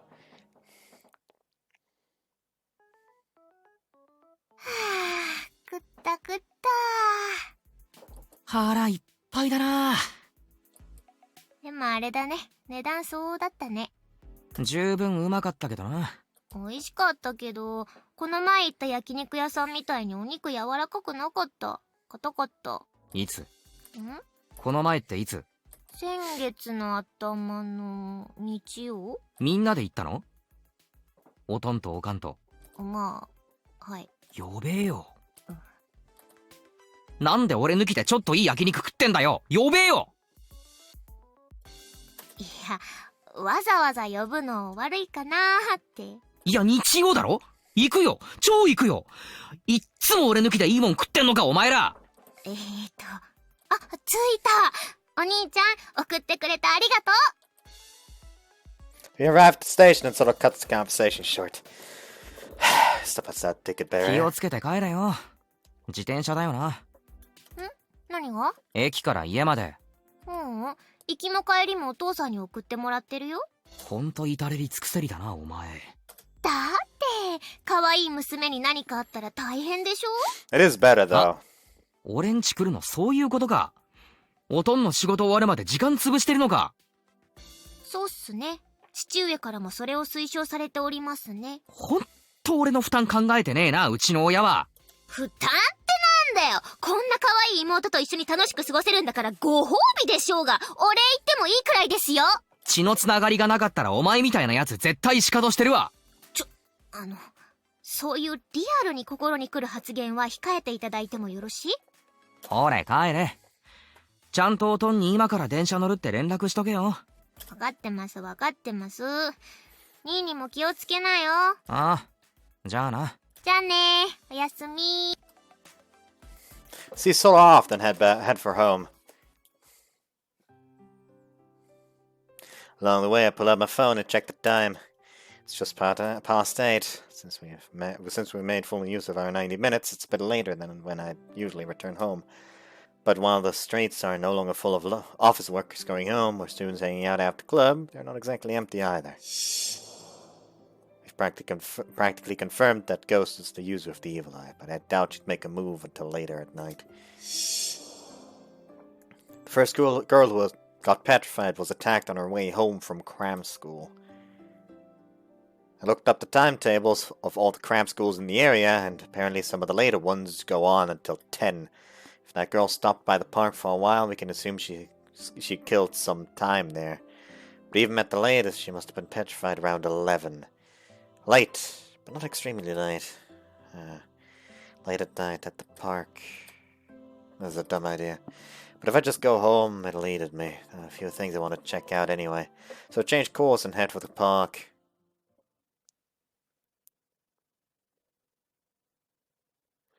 It takes me 10 minutes to reach the park. After a moment's hesitation, I decide to go in. Surprisingly, it's not deserted. There's a couple making out on a bench and a group of 5 guys horsing around. If anything, it's lively. Breathing a sigh of relief, I turn and focus on one bench in particular. The stone statue which sat there a few days ago is gone. I wonder if that girl's parents already buried her. No one's reporting on the petrification incident in the news anymore. It's possible the media is avoiding talking about it to prevent the panic. After all, the public has no idea how anyone could have been petrified. It's also possible that they just have no new information to report. Interest has started dying down on the internet too. In just half a month, the world has forgotten about that poor girl's death. Has it really only been half a month?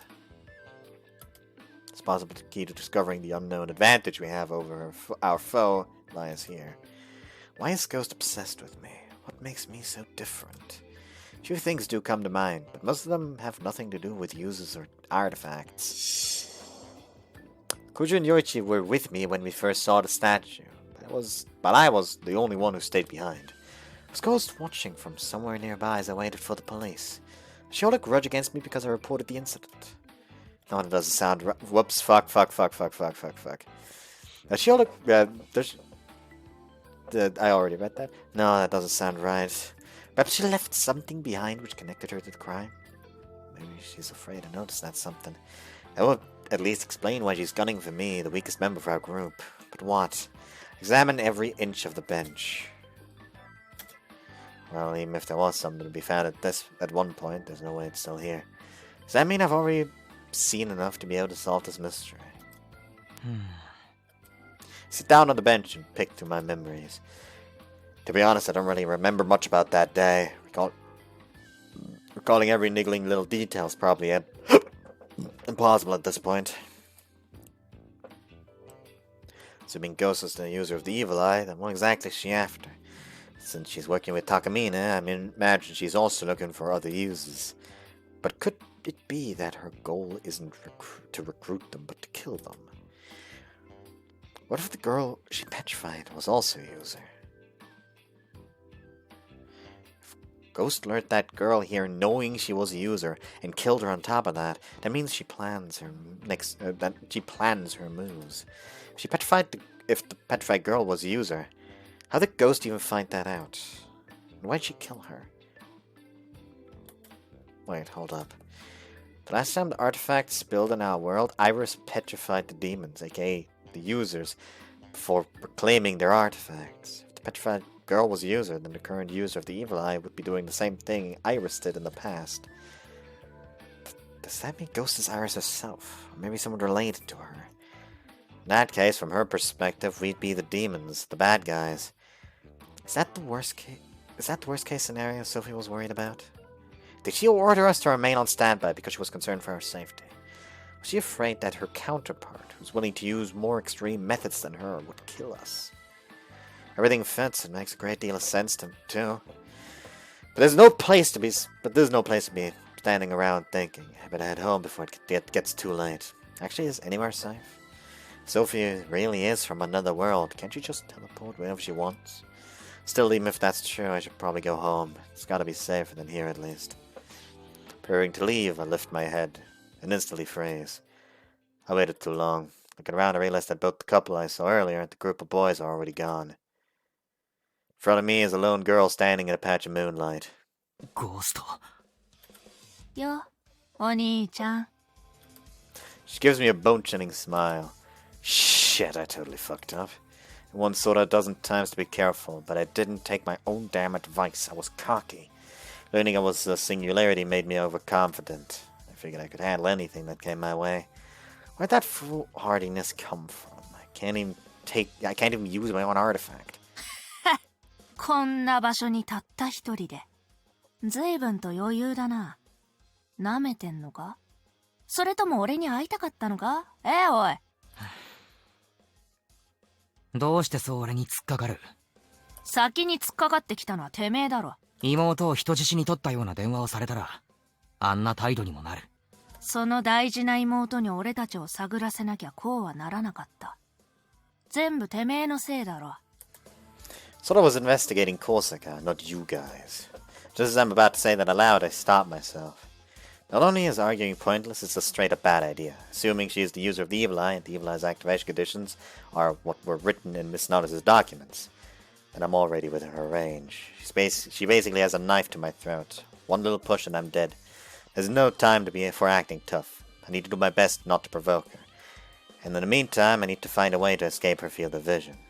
I need to assume I'm dealing with a hardened killer here. そうだな。悪かったよ。おいおい、謝んのかよ。ダッセーな。なんとでも言ってくれ。そっちが俺たちに危害を加えようとしない限り、俺たちもそっちに何かするつもりはない。やるしかねえとか言ってなかったか？あの威勢はどうしたよ。実力差を痛感した。俺たちはお前たちにかなわない。張り合うことこそダセーだろ。なんだよ、そうか。そこまで言われちゃあな。Ghost looks overjoyed. It's just my imagination, but I feel like she's gotten less hostile. 俺もよ。別に好き好んでお前らに突っかかってたわけじゃねえんだぜ。ユーザー同士仲良くやりてえって思ってんのさ。ほんとだぜ。だから趣味の合わねえあいつともつるんでる。なのになあ。あんな態度取られちまったら、こっちもトゲトゲしくなるってもんさ。だがまあ。そっちが萎えちまってんのに、俺だけ生きってんのもダセえよな。いいぜ。そういうことなら、俺ももうお前らには絡まねえよ。水に流そうじゃねえか。マジか。I'm so shocked I accidentally let slip my doubts. She's willing to back off? She wants to get along? She was only being this aggressive because we provoked her. If we just talk things out, she won't even want to fight. Does that mean she's not the user of the Evil Eye? So what? She's just a sharp-tongued girl with a quick temper? No, Aunt Sophie said she was almost certain Ghost was the user of the Evil Eye.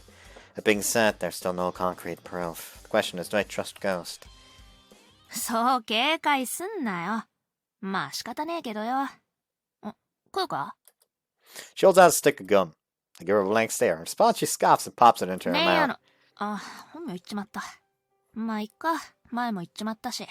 あいつの言うことは気にすんな。理想郷がどうだの人殺し容認だの。あいつその場のノリで話すからな。アホなんだ。ま、こっちも悪かったわな。敵なんて言われたらそりゃ身構える。本当にいらねえの？ソーダ味。うまい。Whoops. いや、あっそ。She turns to the side and blows a bubble. What's with her friendly attitude? This is way too drastic a change. Was I just misunderstanding things all along? But seriously, I'm not picking up any hostility at all. It's actually so cordial I don't know how to react. Can I really trust her? That's one thing I'm sure of. She's a much stronger user than any of us. It's not possible she's the user of the evil eye, but if she's not coming after us, I have no reason to provoke her. Let's just go with the flow for now. I'm not perceptive enough to be able to tell if she's faking it anyway. つか、お前こんなとこで何やってんの？ああ、いや。まあいいや、どうでも。楽しくおしゃべりするような間柄でもないしな。悪かったな。いや、誤解が解けてよかったよ。誤解ね。これからはお互い干渉しないようにしようぜ。今さら仲良し小良しも無理だろ。そうだな。そうしよう。決まりだな。じゃあな。ああ。じゃあ。Ghost turns her back to me as I get to my feet. But then she turns around and lifts a finger to catch my 最後 attention. に一つ聞きてんだけど。ん？ああ。まさか本気にしたのか？は？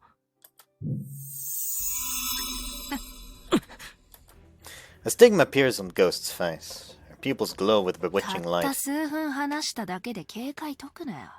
バカかお前。Her lips curl into a contemptuous sneer. She's wrong, though. I never let my guard down. I've been looking for a chance to run this whole time. But despite that... The moment her stigma appeared, I became unable to move. Can't look away from her stigma. No, her eyes. The light sucks me in, making it impossible to even blink. I'm losing feelings in my right fingers and toes. She trapped me in her gaze. There's no doubt about it. This power 全身 is... が石になるまでちょいと時間がかかる。ゆっくりとおしゃべりしようじゃねえか。Petrification. My arms and legs are being turned to stone. She's the user of the evil eye. I struggle desperately, trying to escape the evil eye's gaze. I'm not completely immobilized. I can still move a little, just not nearly as much as I'd like. Honest to God, all you have to do is go for the throat. Go for the throat. The moment you have her throat in your grip, she cannot petrify you anymore. Because the moment she does, she's basically sealed her own fate. Because the moment your hands are turned to stone, she can't fucking remove them that easily anymore. Anyways, I'm not... It takes all my strength to just twitch a finger. Okay, there we go. That's why he's not doing it. And because my gaze is fixed on her eyes, I can't move my head. What a curse, but I can't move my tongue well enough to get the words out. Can't feel anything below my right calf or right elbow anymore. Shit. Death. That single word flashed through my mind. I erupted in a cold sweat. To think a single lapse in judgment proved fatal. ペラペラ喋るのは小物っぽいからやめたいんだよ。けど暇なんだよな。終わるまで待ってるの。なぜ突っかかるかだっけ？教えてやるよ。それはお前がユーザーだからだ。欲しいのさ、俺は。お前のアーティファクトが。てめえみてえな中途半端に正義感持ってるやつはめんどくせえからな。ゴミみたいに弱いくせに。絶対にいつか面倒を起こしやがる。だからお前から始めることにした。てめえの妹でも、九条都でも、あの中二の女でもなく、お前から殺すことにした。別に恨みなんざなんもねえよ。お前に対して何の感情もねえ。ただユーザーだから殺す。お前が終わったら次は妹だ。それなら寂しくないだろ？お兄ちゃん。お前は。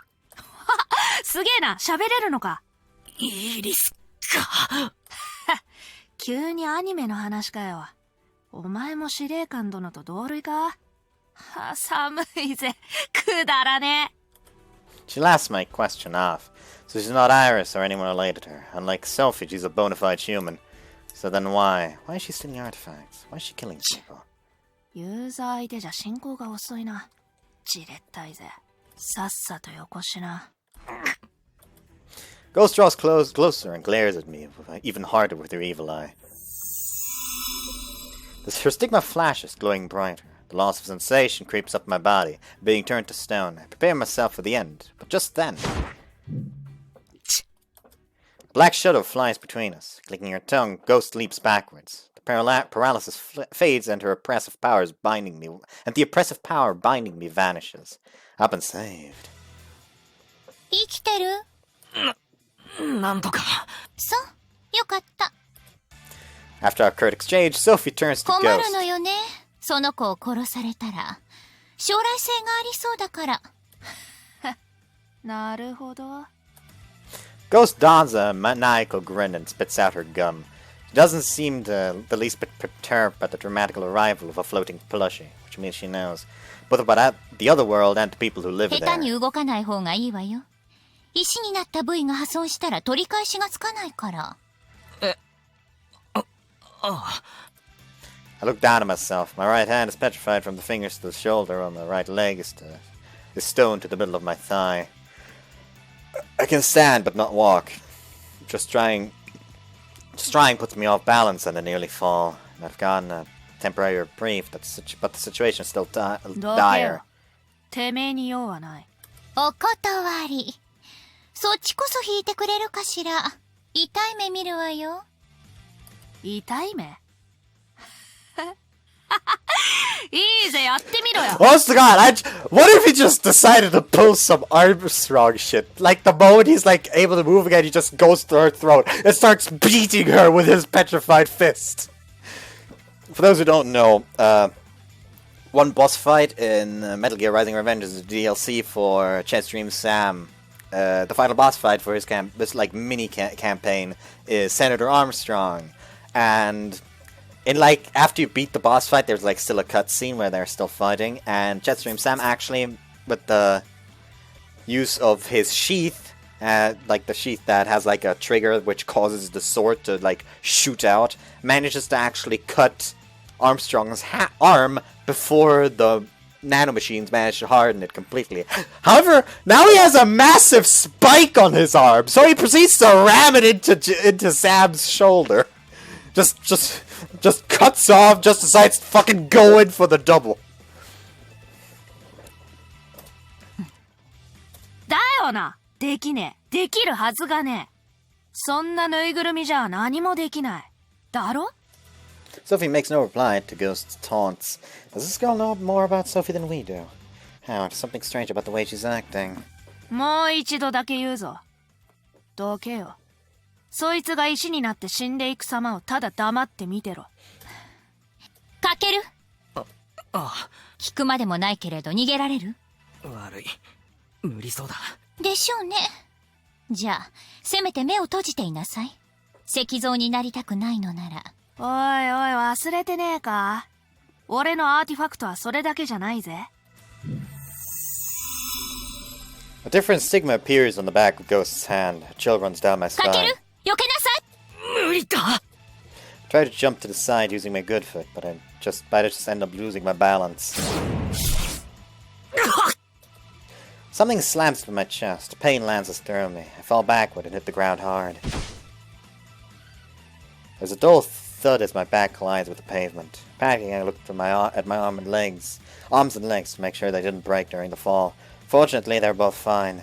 As dumb as it looks, I only think to worry about my chest after that. I put my working left hand to my chest to assess the damage. There's no blood, and my clothes aren't even ripped. As far as I can tell, there's no physical wound, just pain. Damn, it scared me. I guess Antarctica, in fact, is like the guy's flames. It's not truly physical manifestations of energy, but spiritual ones. さっきから不思議なんだが。Ghost walks towards me, clenching and unclenching her stigma-inscribed て fist. めえ、なんで力を使わねお前と違って安売りはしない主義なんだよ。え。あっそ。まあどうでもいいけど。選べ。痛みを感じず石になって死ぬか。私がそれを許すと思っているの？もういいってそういうの。消えろ。Ghost sweeps her arm at Sophie. An arrow with a massive arrowhead cuts through the air. In response, Sophie 嫌に。 gets stabbed.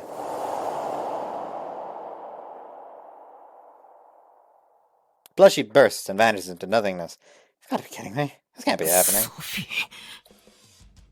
やっと順番が回ってきたな、お兄ちゃん。答えは出たか？何睨んでんだよ。ああ、悪い。それが答えか。いいぜ。お望み通り石にしてやる。The stigma on her face reappears. Once again, my body is paralyzed. I can feel the petrification working its way through me. Damn it. Damn it, damn it, damn it! Am I really just gonna end up petrified? Am I really gonna die just like this? Isn't there anything I can do? There has to be something. Why can't I use my powers? Where the hell is my goddamn artifact? Why won't it come when I call? If I'm really a user, now's the time, isn't it? Now's the time I should be awakening to my abilities. Anything. Anything! As long as it helps me survive, as long as it helps me defeat this monster, I'll take any power at all. Hurry up and awaken already! Awaken, goddammit! Ghost clicks her tongue and takes a step back. Don't tell me it's not finally here. Happened? Nah, looks like I was getting ahead of myself and powers are still dormant. I'm still as screwed as I was 2 seconds ago. また邪魔が入った。お前人望だけはあるな。何？ I struggle to raise myself up and look where Ghost is looking. Standing there is... Yeah, what if someone just stood there with a fucking gun? Like, Jesus! Like, Ghost hasn't even noticed. It's just like, now someone else is here to ruin my fun. Just looks so... Jesus Christ! Where did you get a gun? Put that away, please. Sora was supposed to be at home right now. She's gritting her teeth, her hands balled up into fists. She glares at Ghost, trying to seem more threatening than she is. It's taking everything she has to keep her trembling legs from collapsing, but she's not backing down. お兄ちゃんを助けに来たか。けなげだな。お兄ちゃんをいじは？いじめるなってそうかい、悪かったよ。殺す気なんだよ。Sora takes a step back. But then she glances over at me, still lying on the ground and strengthens her resolve. She steps forward and stabs a finger out at Ghost. 許さない。お兄ちゃんは殺させない。 Oh no, that's a hair. I thought you could just, like, see the asphalt bit, like, through her body for a second. おー、かっこいいじゃねえか。どうするつもりだ？ソラ、もういい、逃げろ！やだ、逃げない。意地張るなって逃げとけよ。てめえの力はもう知ってる。姿を消すんだろ？ま、俺には効かねえからな。後でゆっくり探すさ。こいつを石にしてからな。お兄ちゃんは殺させない。それはもう聞いた。別にお前からでもいいんだぜ。もうダメだな。ダメだ。獲物を前に舌なめずりは三流だっけか。俺はダメだ。喋りすぎる。誰かさんが大声出したせいで余裕がないってのにな。さっさと済ませようぜ。お前。そいつと目を合わせるな！逃げろ！逃げない。私がこいつを。俺を？消してやる！ Oh no. へえ。Oh, she has her entire body enveloped in the thing now. なんだ？ Her stigma is spread to her left hand. No, not just her left hand, it's on her arms, chest, and neck too. So the stigma is supposed to only be on her back. Did it spread in response to her willpower? That probably means her power's grown. That might not necessarily be a good thing. Sophie's warning flashes through my mind. I still vividly remember what happened to that guy who was swallowed up by his powers and set the school ablaze. The way his stigma had spread was strikingly similar to how Sora's looks now. This isn't good. やめろ！ソラ！力を使うな！お前なんかソラ！お前なんか消えちゃえ！ Massive stigma flashes and glows. And then Sora shoots a whirling blast of light at his ghost. マジかよ。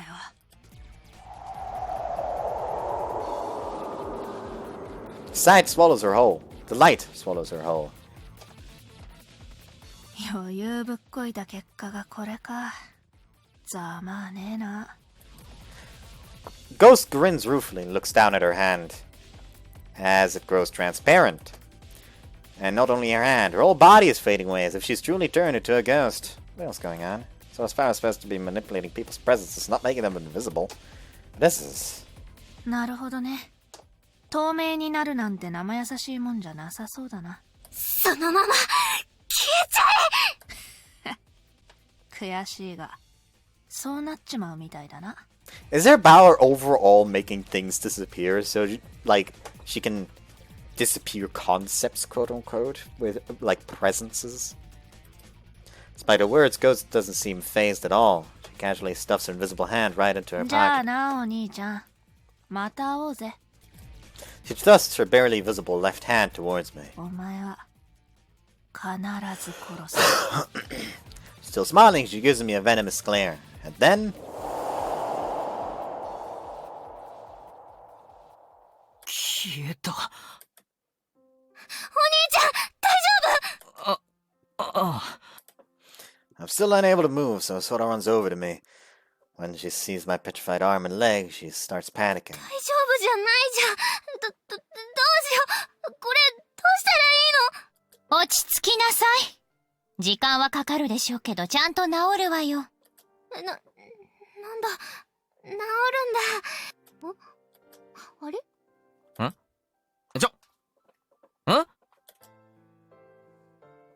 さあ、かけるを自宅まで運ぶわよ。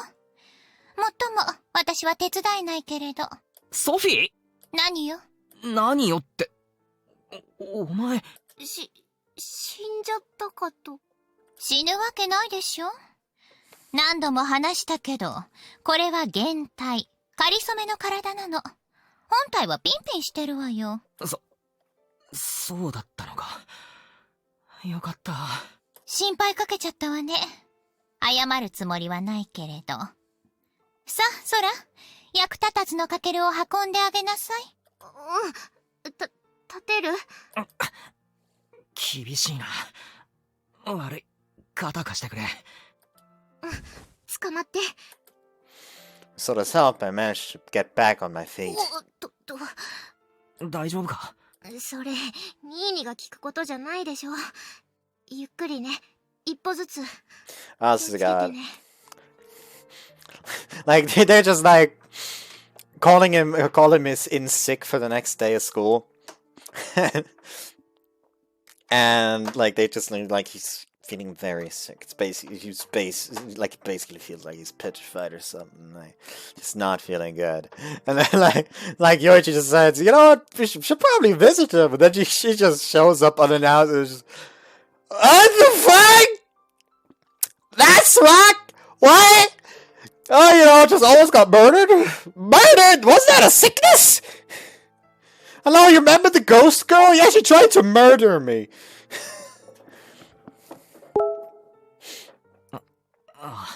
石化した部分、多少の衝撃は大丈夫だけれど、案外脆いから本当に気をつけなさいよ。本当に治るんだよな。ええ。帰って落ち着いたら詳しく話してあげるわよ。空にも聞きたいことがある。それも後でね。行くよ。With a Herculean effort, I start shambling forward. Sora sticks close to me, matching my pace. Ghost has disappeared. No, Sora made her disappear. She beat someone who she shouldn't have stood a chance against. All we had to sacrifice for it was an arm and a leg. When all's said and done, that's not a bad trade. However, this whole incident only happened because of my carelessness. Because of me, Sora had to be reckless and take on a massive burden, despite how scared she was. Even if this is one of the best outcomes she could have hoped for, I can't be happy about it. 慌てなくていいから、ゆっくりね。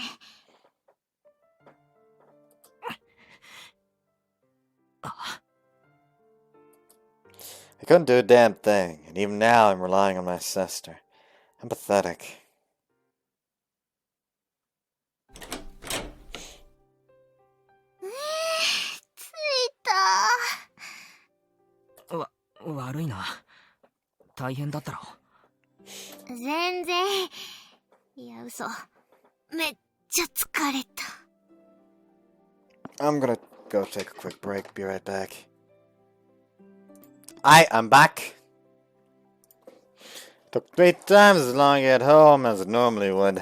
で、話すよ。大丈夫？ああ、大丈夫。 Sora makes sure I'm leaning against the wall before letting go of me. She takes her shoes off and squats down in front of me. 靴脱がしてあげようかと思ったけど、靴とズボンだけ石になって中は無事だったりはしない？いや、感覚が完全にない。服ごと石化してるな。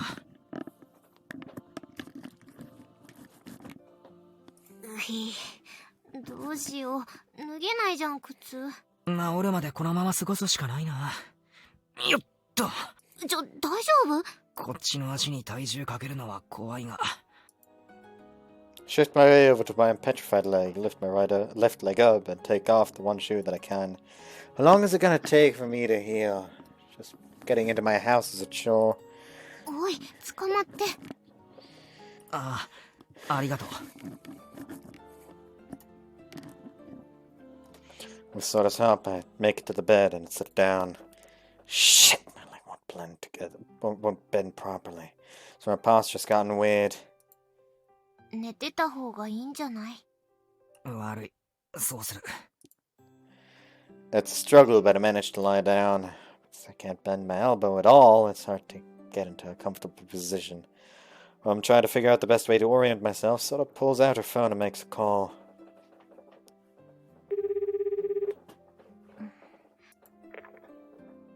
もしもし、私です。いやもうそのネタいいから。詐欺じゃないから。あなたの娘だから。お兄ちゃん風邪ひいちゃったみたいでさ、私土日こっちに泊まるから。電話変わる？あ、いいの？はいはい、わかった。じゃあね。はいはい。Sora taps the end call button on her phone, puts it down on the table and turns to face me. ってわけで、泊まっていきまーす。ああ。あれ、怒んないの？ Nah, it wouldn't be that stone cold to you. I've been waiting for an opportunity to use that as a pun. このざまで帰れなんて言えないだろう。ありがとう。助かるよ。うわ、素直。戸惑う。でもお前、なんであそこにいたんだ？なんでって、そりゃあね、心配だったから？帰ったふりか。だって、ニーニだって危ないじゃん、一人で帰るの。全然気づいてなかった。お前ゴーストのやつに力通用しないだろう。そうだけど、使わないよりマシだろうし。ごめん。いや、助かった。ありがとう。どうしたの？ You just had an encounter with an actual murderer who actually attempted to kill him. 何が？いつもなら怒るところなのに。自分のミス棚にあげて、命の恩人を叱れないだろう。でも、私。助かったよ。ありがとう。Why does Sora look so glum? Seems there's some reason she doesn't want to accept my thanks. But I can't bring myself to ask her what it is. An awkward silence settles over us. The only one who finally breaks it is my other savior. One who finally breaks it is my other savior. はーい、お待たせ。 Sophie appears directly above me. She vanished without a word after we left the park earlier. I was starting to think maybe she'd actually been seriously injured by Ghost and was just acting tough to reassure us, while in reality she was having trouble maintaining her body in this world. But with the way she's acting, it doesn't seem that was the ちょっと case. 調べ物をしていたの。急にいなくなって悪かったわね。ああ、いや。調べ物って？あの子の目的。あなた、運が良かったわね。別の枝では、ついさっき3人目の犠牲者が出ているわ。誰だ？それは知らなくていい。あの子、あなたに言ったのよね。Oops. ああ。俺のアーティファクトが欲しかったらしい。なるほどね。別の枝の私は、あの子とニアミスしていたようね。間抜けだわ。ニアミス？別の枝でとあるユーザーを石化し破壊した後、アーティファクトを回収せずに立ち去っているの。多分回収する、いえ、探す時間がなかったのでしょうね。破壊した直後に私が現れたから。破壊って、最初の人はされてなかったよね。その人に恨みがあったってこと？別の枝の私もそう思ったみたいだけれど、違うわね。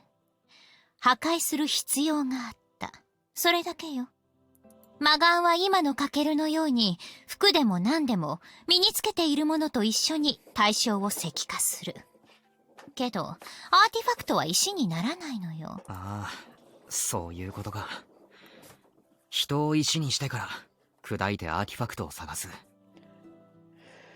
Oh, so she said it's better not to mention it because it was Gujo. あら、あなたにしては理解が早いわね。そういうこと。どこに隠していても石像を砕いていけばそのうち出てくる。けど、奪ってどうするんだ？アーティファクトは自分で持ち主を決めるんだろ？そうでもないのよ。強引に契約する手段がある。あなたたちに教える気はないけれど。奴はその手段を知っている？でしょうね。問題はどうやって知ったのか。それとも、最初から知っていたのか。あいつ、イーリスのことを知らなかった。あら、じゃあそちら側の人間ね。ということは。ソフィー以外に、こっち側に来ている異世界人がいる？自力で気づいたとは思えないし、そうなるでしょうね。I started to suspect as much earlier, and now Sophie has pretty much confirmed it. Ghost is like us, but much more knowledgeable. It appears her otherworlder friend had no qualms about telling her all the things Sophie's been keeping from us. Though it's not like knowing this gets us anywhere. あいつ、どうなったんだ？そうね。はっきりとしたことは言えないけれど。私、勢いで消しちゃったけど。死んでないよね。死んではいない。存在が限りなく希薄になっている。ってところでしょうね。希薄？空の力、思ったよりも強力だわ。どう表現すればいいかしら。そうね。存在感の操作とあなたは表現していたわね。存在感を空に操作された結果、この世界に存在することすらできなくなった。この世界に存在できない。だから姿も見えなくなったのか。それ、本当に死んでないの？死んではいないわよ。空が本気であの子を消し去ろうとしていたら、あなたたちの記憶からもあの子は消えているはず。けれど、消えていない。かろうじて、まだこの世界に存在している。それに、仮に完全に消し去られたとしても、あの子なら自力でどうにかしちゃうでしょうね。つまり、あいつはまた戻ってくるってことだな。そういうこと。いつになるかはわからないけれど。完全に消しても復活するって、何なんだあいつは。とにかく、生きてはいるんだよね。よかった。Sora smiles, relieved. It's when I finally realized the reason she looked so down before was that she was worried she'd killed someone. Man, I'm dense. It was so obvious. That aside, there's still one thing I'm very worried about. Sort of stigma. I've got to make sure nothing bad is going to happen. 何？そこまで分かってるってことは、一部始終見ていたんだよな。そうね。あなたの心配も分かっているわ。空？はい。体調に変化は？別に。そう。なら、しばらく様子見ね。何が？気づいてなかったのか？お前の全身に、スティグマが浮かんでいた。そうなの？カケルを助けたくて力を引き出した結果、でしょうね。急激なスティグマの侵食。相当な負荷がかかったはずよ。すごく疲れてはいるけど。侵食って、あまりいい表現じゃないな。そう。あまりいいことじゃないのよ。本当に体調に目立った変化はないのね。うん。ならいいわ。しばらく能力の使用は控えなさい。どうせあの子もいつかは復活する。能力を維持しようなんて考えないように。わかりました。よろしい。まったく、心配事だらけね。本当はカケルのことも助けるかどうか迷ったのよ。え、マジかよ。姿を晒すことになるし、リスクなんて背負いたくないじゃない？けれど、空が飛び出そうとしたから仕方なく。どうせなら、最初から空に任せちゃえばよかったわね。悪かったわね、止めて。二人とも、今日はもう休みなさい。まだ聞きたいことはあるでしょうけれど、それは明日話してあげる。ああ、いろいろありがとう。どういたしまして。じゃあ私も戻るわ。疲れちゃった。ニーニ、本当に治るんだよね。治るわよ。どれくらいかかるか知らないけれど。じゃあね、また明日。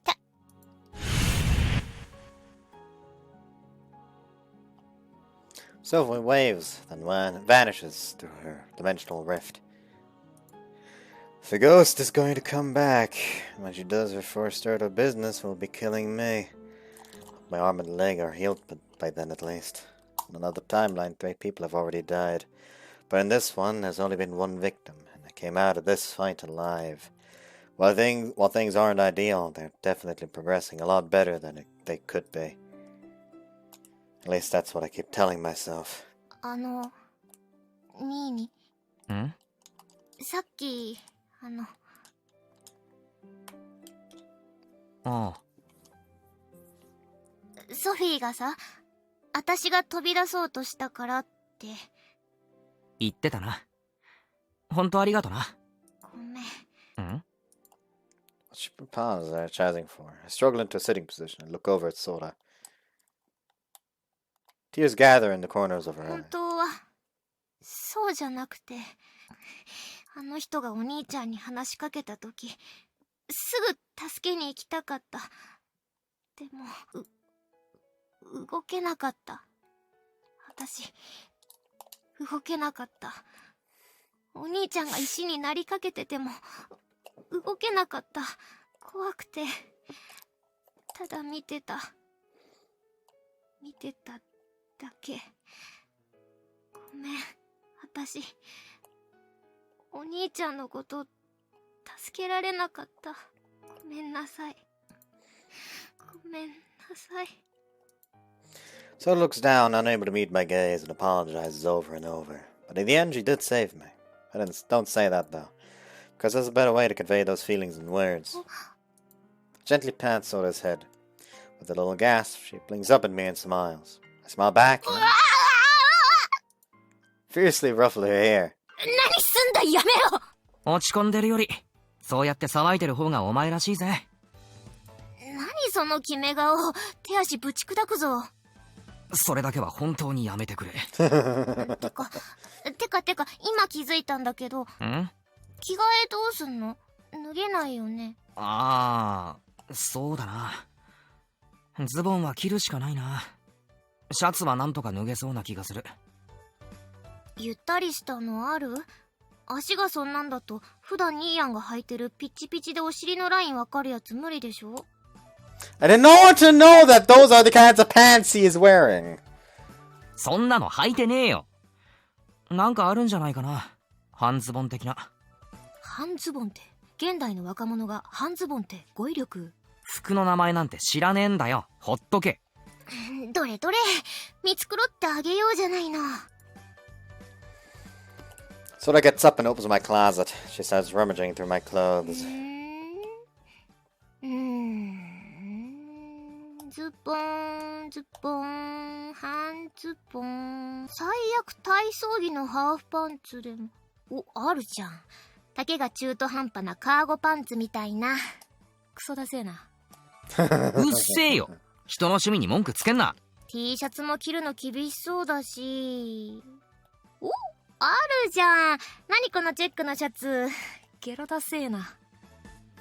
だからうるせえよ。安かったんだよ。とりあえず着替えは大丈夫かな。あ、お風呂はどうすんの？ Oh. 入りたいけど我慢するしかないな。遠慮するな。私が丸洗いしてやろうじゃないか。いいって。後で体拭いとく。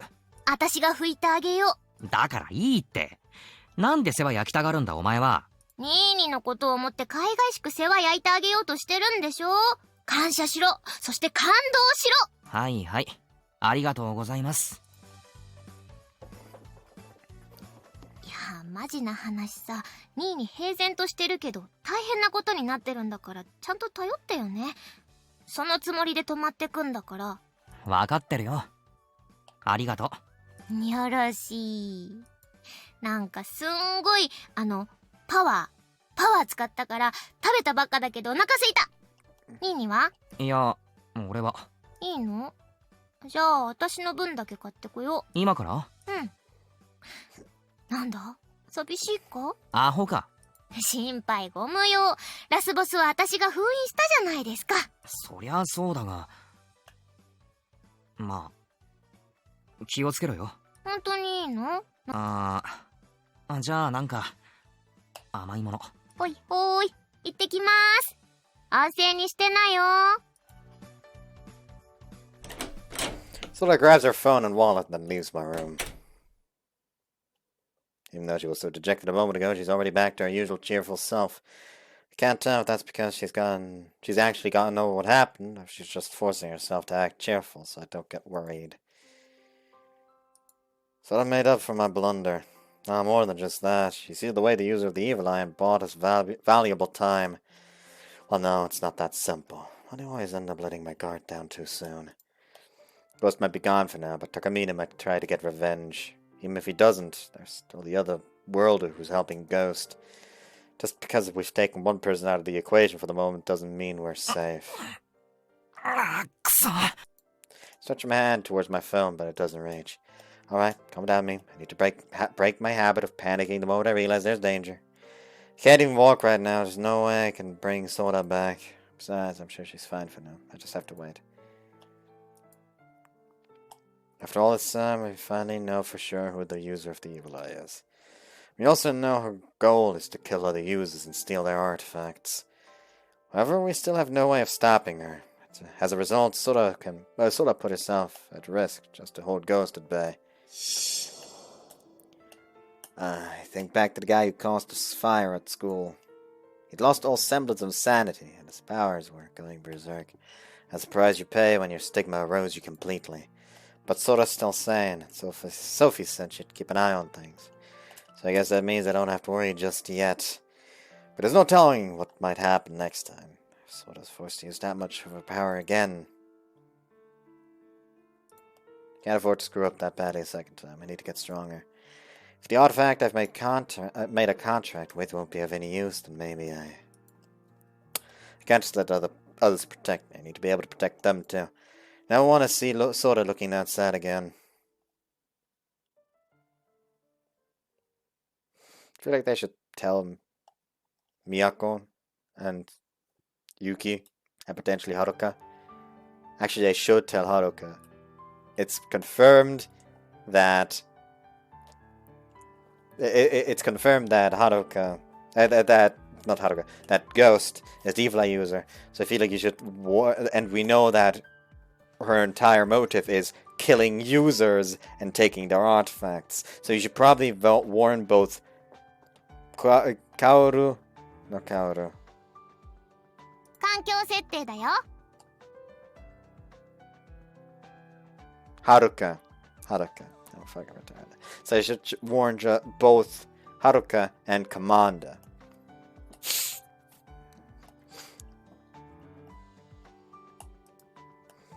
Yeah, during the last part of the episode 1, I did mention, like, hey, well, I hope that girl, like, just fucking slips and drops. And that would solve the situation. It would have. Sort of let me use the bed last night. I mean, it's my bed, but it's not like I need permission. So it's not like I should need permission. But I still couldn't get much sleep. It's just so weird not being able to feel two of my limbs. Every time I was about to doze off, I tried to roll over and realized I couldn't, and then I was wide awake again. The sun was rising by the time I finally fell asleep. It was barely 3 hours ago. It's 9 in the morning now, and I'm awake again. I don't want to mess up my sleep too badly, so I reluctantly decide to get out of bed. Soda's already awake. She's wearing a pair of earbuds and watching a video while she downs a glass of milk. As I struggle my way up, she realizes I'm awake and turns to look at me. おはよおはよう。ニーヤン全然眠れてて。はあ、よかった。ん咳か、溶け始めてる。あ、ほんとだ。I can bend my elbow and knee!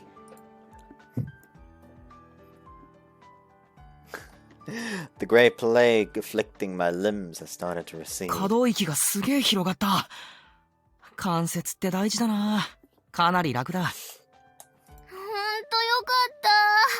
結構溶けるスピード速いね。これなら、あと2、3日くらいで完治するかもな。学校ちょっとだけ休まないとね。だな。いいなあ、休めて。学校嫌なのか？そういうわけじゃないけど、ニーヤンといたいじゃん。何言ってんだお前。ドキッとしたでしょ、妹の愛に。ばっかじゃねえの。たまにはさ、優しい言葉かけろよな。昨日かけただろ。ちょっと一人で立てる？大丈夫。I carefully place my feet on the ground and get off my bed. Man, just being able to bend my knee makes a world of difference. I drag my lame right foot behind me and hobble to the bathroom.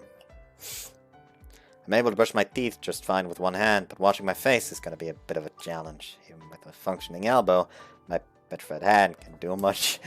As he just takes his petrified hand, just... This is not working out.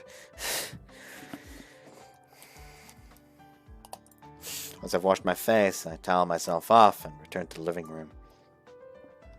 ほい、これパン。昨日買ってきたやつ。お前は？もう食べた。そっか。I sit down on the floor and unwrap the chocolate chip pastries Soda bought for me. As I start chowing down, Soda heads to the kitchen. A few seconds later, she returns and puts a cup down in front of me. 牛乳。ありがと She then sits back down and resumes watching a video. I focus on my breakfast. みやこ先輩とゆうき先輩に話したよ。う。ああ、うん。すぐ返事来て、お見舞いに来たいって。ん？ Oops. 俺のことも話したのか？そりゃ話すでしょ。心配してたよ。ゆうき先輩は石化に興味ありって感じだったけど。まあ、結城はそうだろうな。何時頃？ニーに寝てるから待ってって言ってある。何時ならいい？別にいつでも。じゃあ、みやこ先輩がお昼作ってくれることを期待して、今すぐでも OK って言っておこう。飯か。申し訳ないけど、作ってもらえると確かにありがたいな。コンビニお弁当じゃ栄養偏っちゃうしね。期待してじゃなくて、ちゃんとお願いした方がいいよね。だな。材料費こっち持ちでお願いしますって。ほいほい。Soda pulls out her phone and starts そう tapping いえば away. お母さんからもメッセージ来てた。なんて？お兄ちゃん大丈夫そうって。俺に直接聞けばいいのに。辛いだろうから気を使ってるんでしょ。風邪って言っちゃったし。ああ、そっか。兄やん、お母さんとお父さんの心配とかを素直に受け取らないよね。反抗期なのかもな。だっせー。ま、風邪うつされたくないからそっちには行かないけど、とかお母様おっしゃってましたけど。そういうとこだよ、うちの親は。そういうとこだよ、ほんと。そう言いつつも心配してると思うけどね。前言ってたよ。お兄ちゃん男の子だからあんまりべったりしたら嫌がるよね、とか。まあ、仮に本当に風邪だったとして、来るって言われてもいいって言っただろうけど。ニーニがそんなんだから、お母さんなりにいい感じの距離保ってるんでしょ。お父さんは何も考えてなさそうだけど。お前は意外と物事ちゃんと見てるな。意外ってなんだよ。12時頃に来るってさ、2人とも。わかった。Soda puts down her phone and I go back to my breakfast. We've got about 3 hours to kill. There isn't much to do, so we end up spending most of the time lazing about. Just before the girls are supposed to arrive, I change my shirt and fix up my hair a little.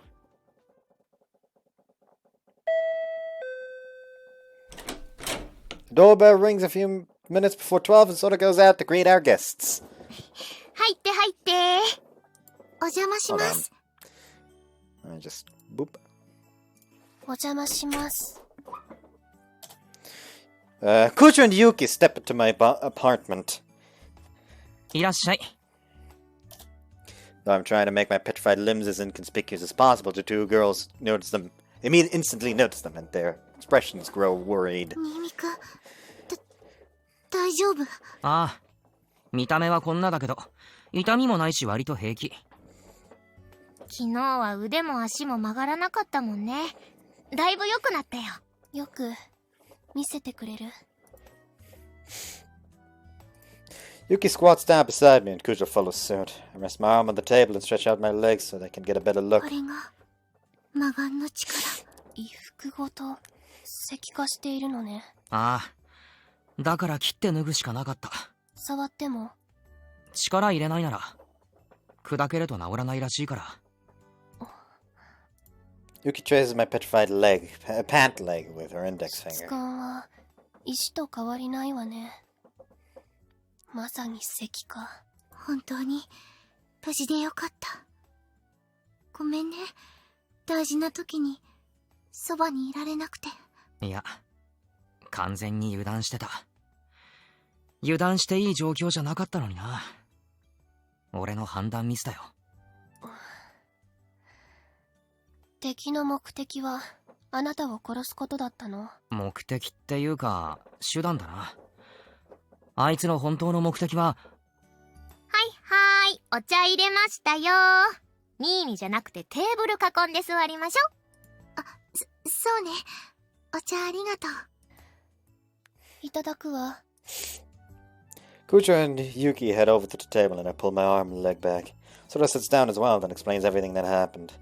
About how Ghost's true objective is to steal artifacts, and thus why she is trying to kill users. Sora also explains that though she managed to make Ghost disappear, she'll come back eventually.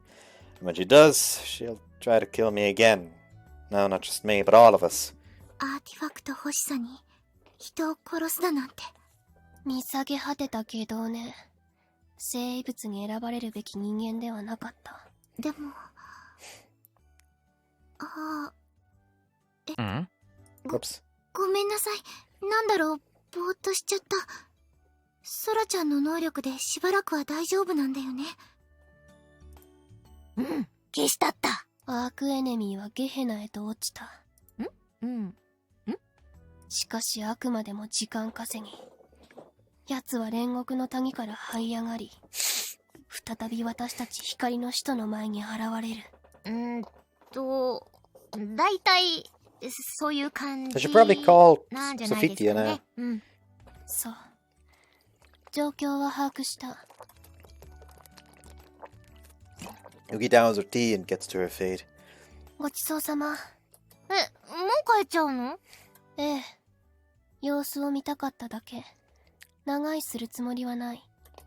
じゃあ私もこれ。Kujo takes a few neatly wrapped boxes out of 片 her 手で食 bag. べやすいようにおにぎりとあとサンドイッチ、唐揚げとウインナーと卵焼きも。わざわざお家で作ってきてくれたんだ。私もすぐに帰るつもりだったから冷めちゃって申し訳ないけれど。いや、本当に助かるよ。ありがとう。材料費は。今日は私が。せめてこれくらいは。ありがとう。味わって食べるよ。じゃあ私も帰るね。またね。何か困ったことあったらいつでも呼んでね。飛んでくるから。ありがとう。結城もわざわざ来てくれてありがとう。お大事に。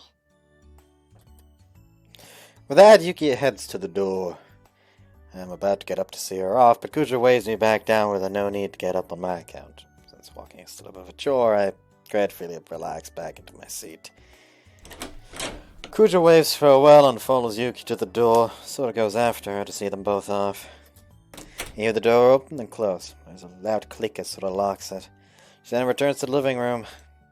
一緒にランチしたかったけどすぐ帰っちゃったね。Also, like something that I had a conversation in the Discord after the recording yesterday, and something that came up is that apparently there's one section with Sora that I should actually read through, and they mentioned something with a paper bag, and I'm very confused about that. Like what? Anyways. 気を使わせちまったな。食べよっか。だな。ありがたくいただこう。その前に、少し時間をもらうわよ。You could have showed up while Yuki was still here so she could finally meet you.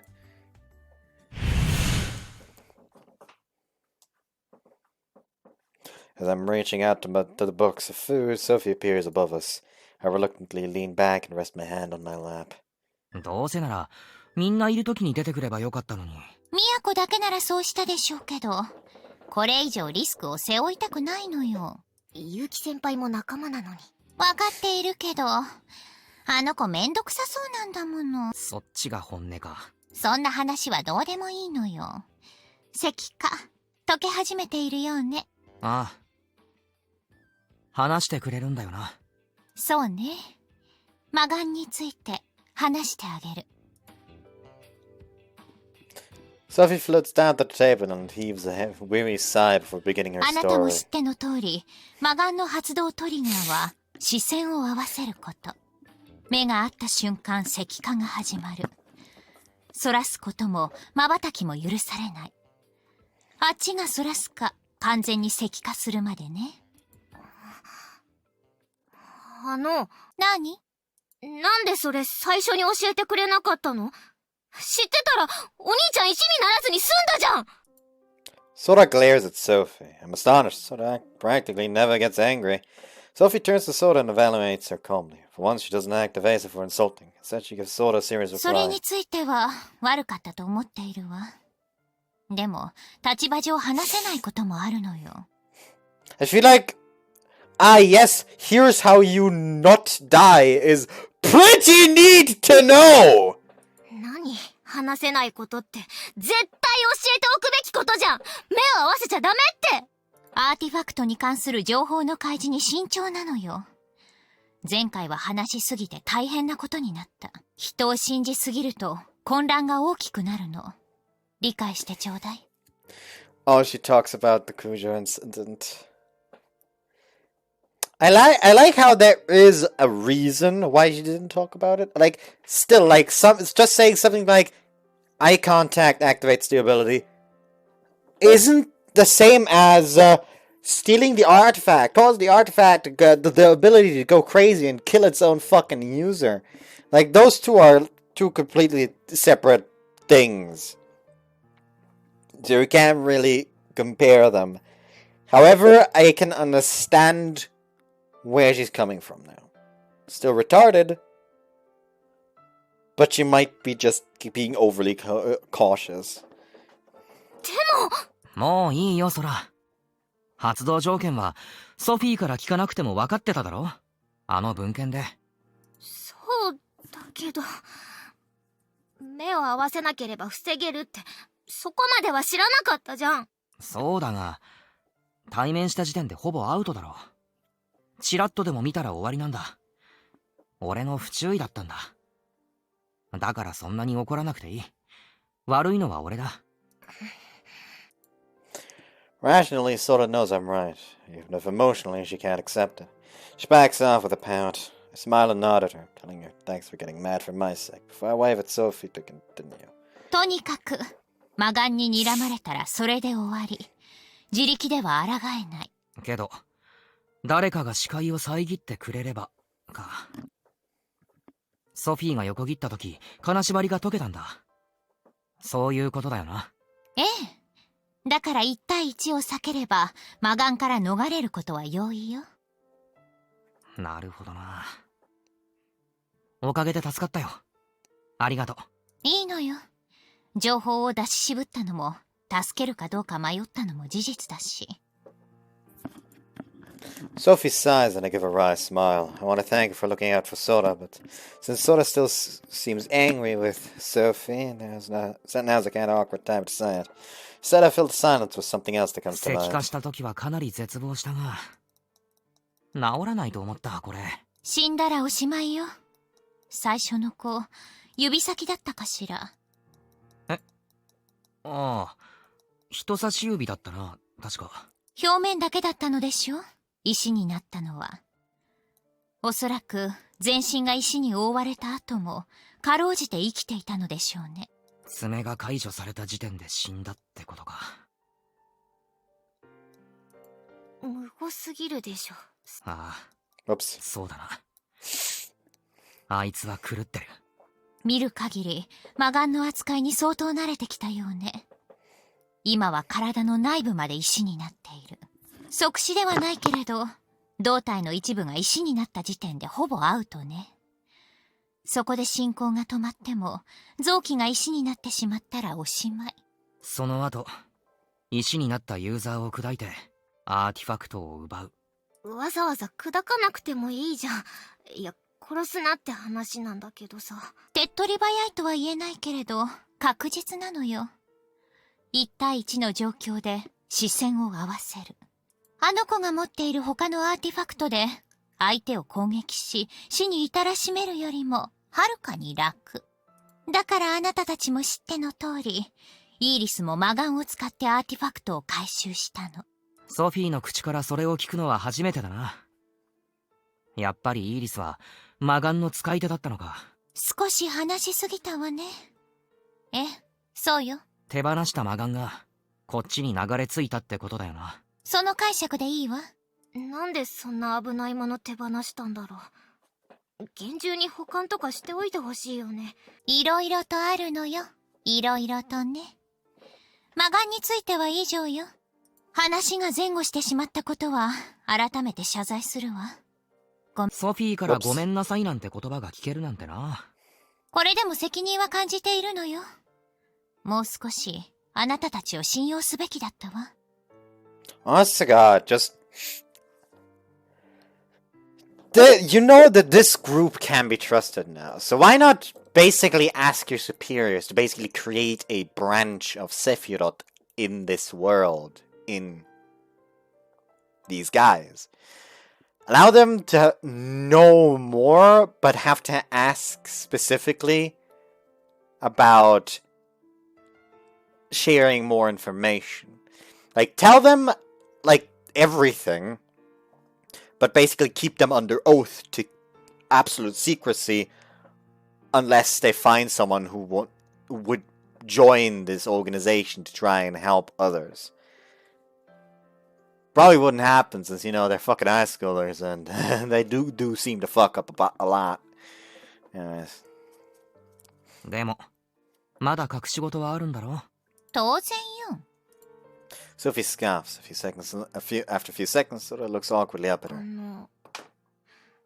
昨日フォローしてもらったのに急に怒ってごめんなさい。フォローした記憶はないし、あなたの怒りはもっともよ。他に何か聞きたいことはある？ないの？本当に？別に。そう？それならいいけれど。かけるわ？いや、俺もいい。今は。そう？じゃあ私は行くわ。レイヤーだったかしら。今のところ動きはないわよ。わかった。一個だけあったな、聞きたいこと。ゴーストに協力している異世界人は？特定中。そうか。ゴーストが復活したらすぐに教えてほしい。わかってるわよ。じゃあね。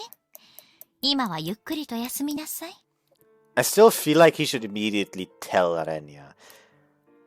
Because even, like, here's the thing. If Renya is just putting on this whole act of, like, trading a paradise for users just to seem cool, the moment he finds out that one of his parties is actively trying to seek out users and murder them, would immediately cause him to break the act and just try to fucking flee.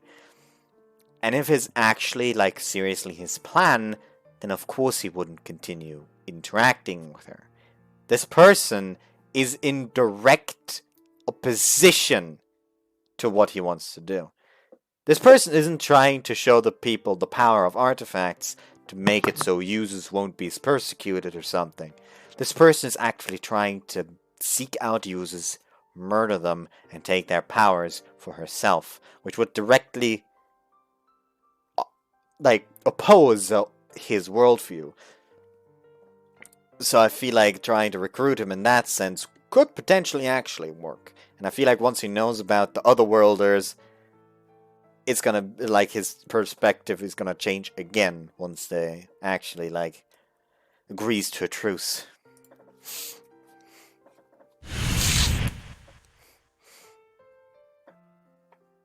Sophie floats up and vanishes through a rip in space.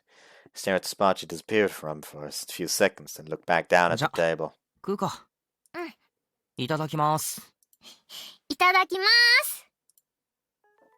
We unwrap the lunchbox and then open the lids. They're packed to the brim with rice balls, sandwiches, fried chicken, sausages, omelets, cherry tomatoes, stir-fried spinach, and chopped burdock with a soy sauce glaze. 遠足とかでテンション上がる感じのお弁当。俺さ、こういうの好きなんだよな。パリッとしたのじゃなくて、しっとりした海苔。Pick up one of the rice balls and take a bite. So that follows suit. うまっ。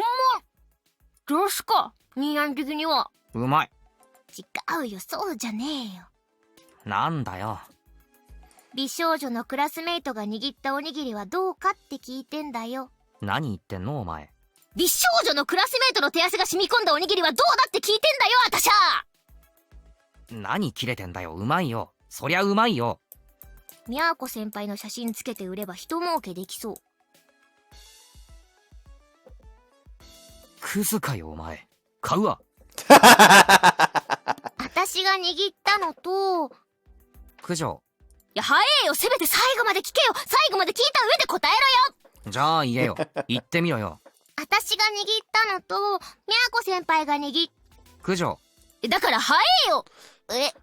ニーニの何それ、昆布？うん。私のおかかだった。全部具が違うのかな。みゃーこ先輩すんごい手間かけて作ってくれてるね。唐揚げもうまい。可愛くて性格も良くて料理も完璧とか。同じ人間とは思えませんな。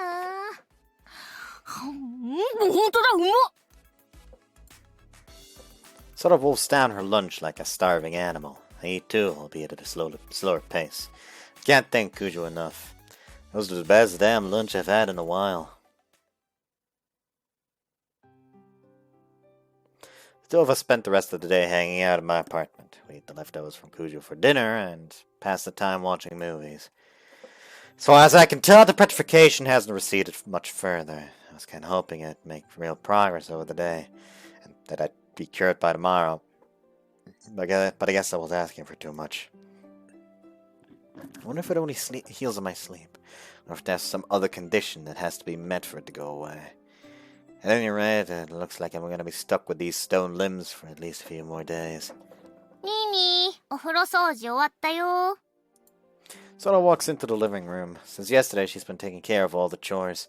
Normally, she's a cocky little brat, but it's times like these that I remember I'm blessed to have such a good sister. And I must never ever tell her that, or it'll go right to her head. 今日は入るでしょ？そうだな。中途半端に元に戻ってるズボンを濡らすのがちょっと嫌なんだが。切っちゃえば？どうせもう履けないんだし。そうか。そりゃそうだな。切る。やってあげる。Whoops. 悪い。頼む。Sora grabs this pair of scissors and hunkers down in front of my leg. She skillfully cuts through the cloth that's unpetrified since last night. 切りにくい。あんまり引っ張らないでくれよ。なんかいろいろと持っていかれそうだ。わかってます、わかってます。石になってるところ完全にひっついてるね。たまに痒くなるんだよな。何も感じないはずなのに。あれだ。あれでしょ。なんだっけ。ファントムペイン。言いたかっただけだろ。うん。でも近いのかもな。手足がないようであるっていうか、変な感じだ。早く治ればいいけど。よし、切れた。ありがとう。先入っていいか？いいけど、まだお湯張ってないよ。掃除しただけ。シャワーで済ませるからいい。ちゃんと湯船浸かればいいのに。治ったらな。I grab my towel and change end up changing clothes from the closet, then head to the bathroom. Is he gonna shower and it's 脱ぐ gonna の手伝 immediately おう heal? か？ That it's just a case of if it gets soaked or something, it'll increase the rate at which it heals. いいよ。大丈夫。With a bit of effort, I managed to pull off my clothes and throw them into the washing machine.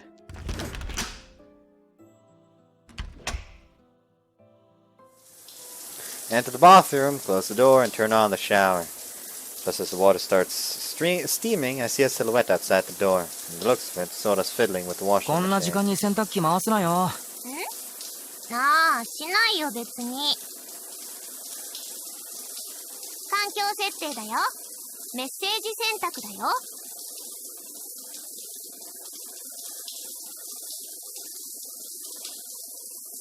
Oh, well, there's Atsui in tears. Just drunk Atsui after being dumped again. Let me just... ああ、そう。 Okay, good, he 背 says. 中流してあげようと思って。 I was just thinking I'd wash your back for you, Sora いいっ says. て、そんなの。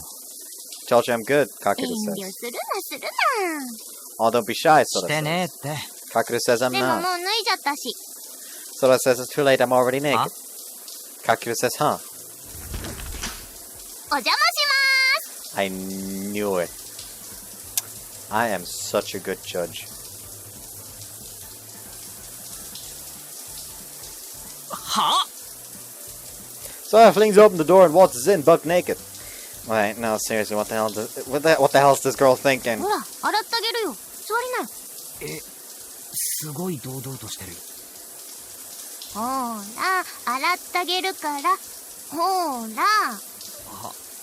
はい。Overwhelmed by her enthusiasm, I obediently sit on the よし stool. 頭洗おっか。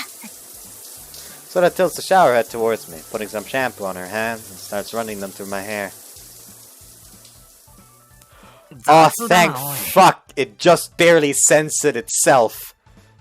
What's with their expression? "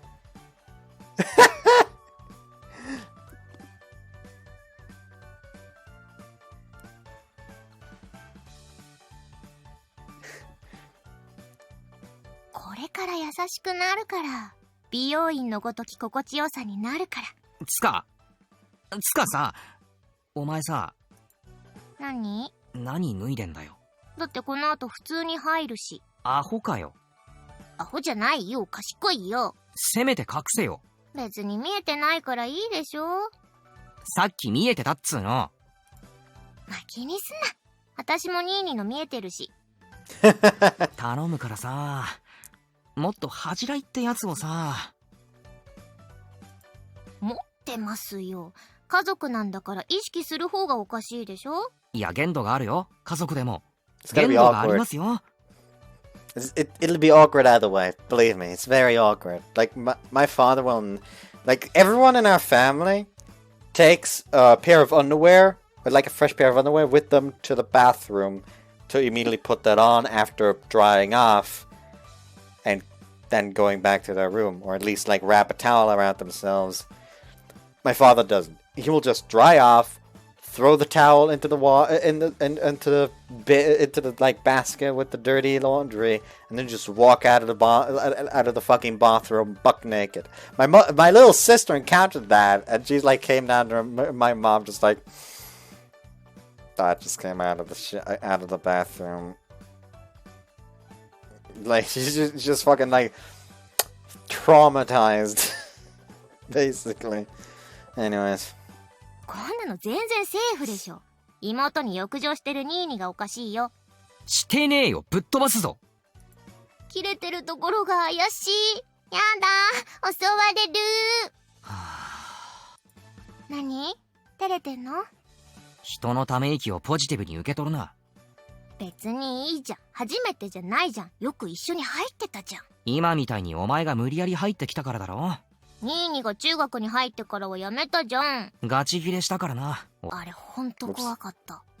お前が泣きわめいたせいで、あの後俺が怒られたんだからな。空をいじめるなって。違うの、あたちが悪いのってさらに泣いた気がする。おかげでさらに怒られた。空のせいにしてって。そっか。そうやって虐げられてきたからニーにはひねくれたわけだな。お前が言うな、お前が。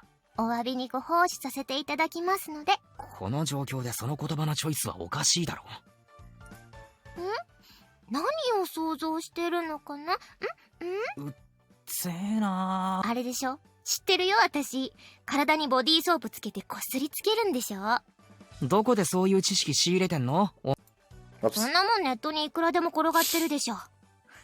よし、任せなさいよ。I'm scared. は？おい、バカ。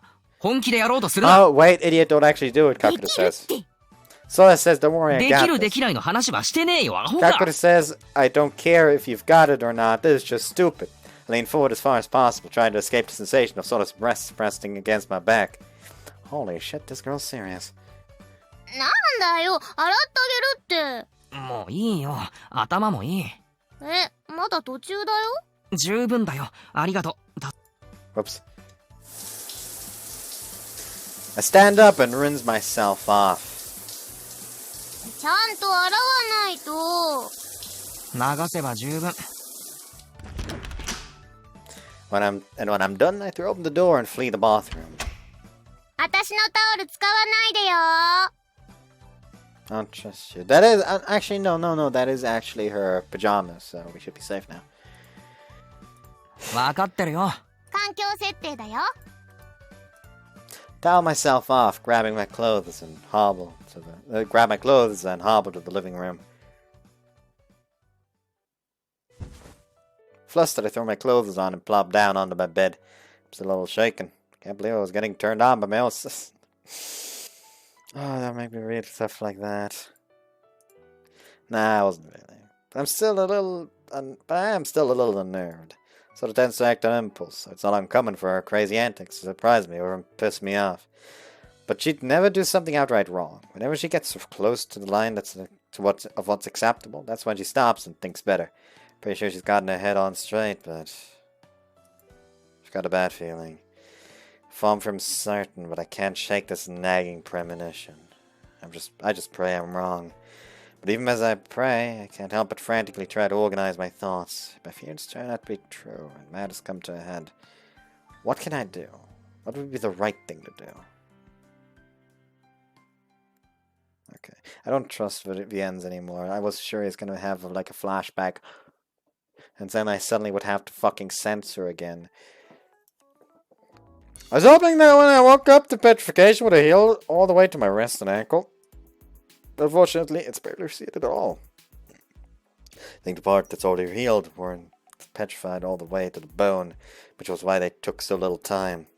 The rest of my arm and leg have been petrified all the way through, which is why they're taking longer to get better. At least that's my guess. Sucks, but there's nothing I can do except wait.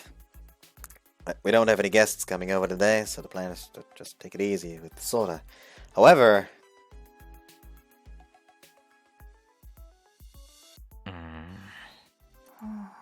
Sora. 暑い。ふーんじゃなくて。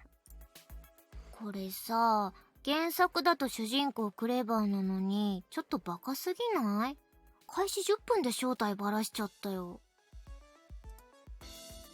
Nah, we can't see the petrification. I'm boring. I'm gonna use this as a thumbnail, though.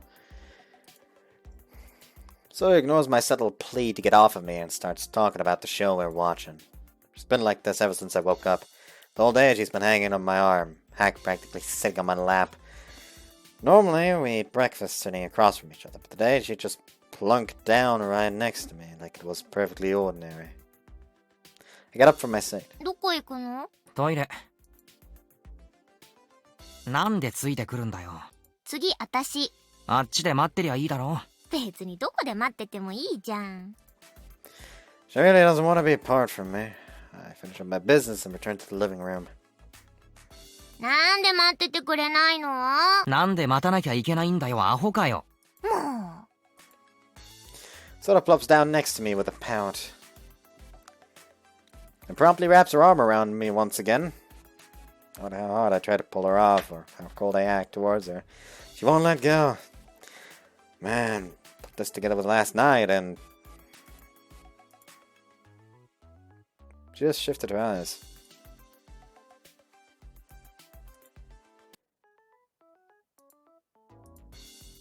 No, I'm just crazy. どうしたよ。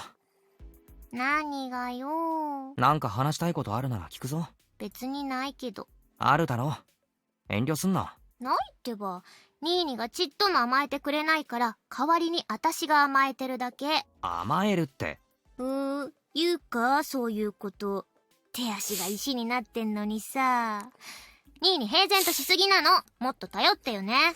頼ってるだろ、十分。家事とか全部させちまってるし。そうじゃなくて、精神的に、辛いよーってすがりついてくれたら、よちよちってしてあげるのに。するかよ。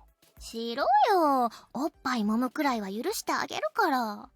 お前な。何？恥じらい？誰にでも言わないよ。ニーヤンだから言ってんの。それはそれでおかしいだろ。もういいから、黙って。今いいところだから。はいはい。Sighing, I shift my attention back to the laptop screen. I accept my fate as a human hug pillow and spent the next few hours cuddling with Sora. Even the show finish, after the show finishes, she puts on a foreign drama. Evening comes, and soon evening has passed into night. 面白いけど、見るのに体力いるね。内容がハードだな。シーズン1はあと、あ、もうこんな時間じゃん。ご飯買いに行かないと。空が食べたいものでいいよ。いっつもそれじゃん。ニーニが食べたいもの食べたいから希望を言いんしゃい。じゃあカレー。カレー？そこいちってテイクアウトできるっけ？できる。じゃあそこいちにしよう。何？シーフードカレー。トッピングにフィッシュフライ。贅沢かよ。私もそれにしよう。Sora finally disentangles herself from me and grabs her wallet and gets to her feet. じゃあ行ってくるね。気をつけろよ。わかってます、わかってます。明るい道を通るし、人気のない場所も避けます。行ってきまーす。Sora waves and walks over to the front door. She puts on her shoes, opens the door, and steps outside. After she leaves, I let out a small sigh. いるか。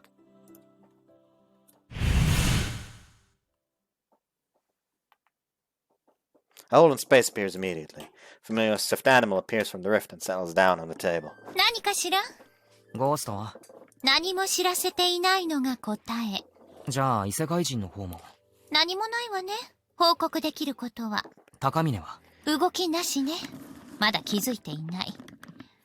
リングだったかしら。電話のメッセージの返事がないことを不審がってはいるけれど。I still feel like they should try to strike up an alliance with Takamine. 空が報復に遭う危険もなし。か。そのために呼び出したの？何かあれば知らせるって言ったじゃない。せっかちね。いや、違う。聞きたいことがあるんだ。なに？スティグマの侵食ってやつ。具体的にどういう症状が出るんだ？そうね。まちまちではあるけれど、大体は感情の制御ができなくなって欲望に忠実になるわね。欲望。末期になるとあなたも知っての通り、力が暴走して理性を失い発狂する。Oh no, so that's what's happening. 空にその兆候が見られるの？いや、そこまでじゃないんだが。はっきりしないわね。ソフィーから見てどう思う？別にとしか言えないわね。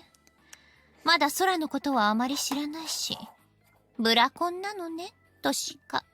だよな。確かに今日は顕著だったわね。ずっとあなたにべったり。今まではなかったの？ここ数年はそうだな。ある程度の距離感は保ててたんだが、昔は今みたいな感じだったんだ。いつも俺のそばにいて、テレビに熱中してる時とかに俺がそばを離れたりすると、お兄ちゃんがいないって大泣きして、風呂もそう、トイレにもついてきたがる。友達と遊ぶのもそうだ。さすがに中学入ったくらいからは落ち着いてきたんだが、今でも強いストレスを受けたりすると、昔みたいに俺に甘えたがる。ここ最近、普通じゃないことの連続だ。空もかなりストレスになってると思う。だから、用事帰りって言い方は大げさだが。つまり、特に異常な行動ではないということね。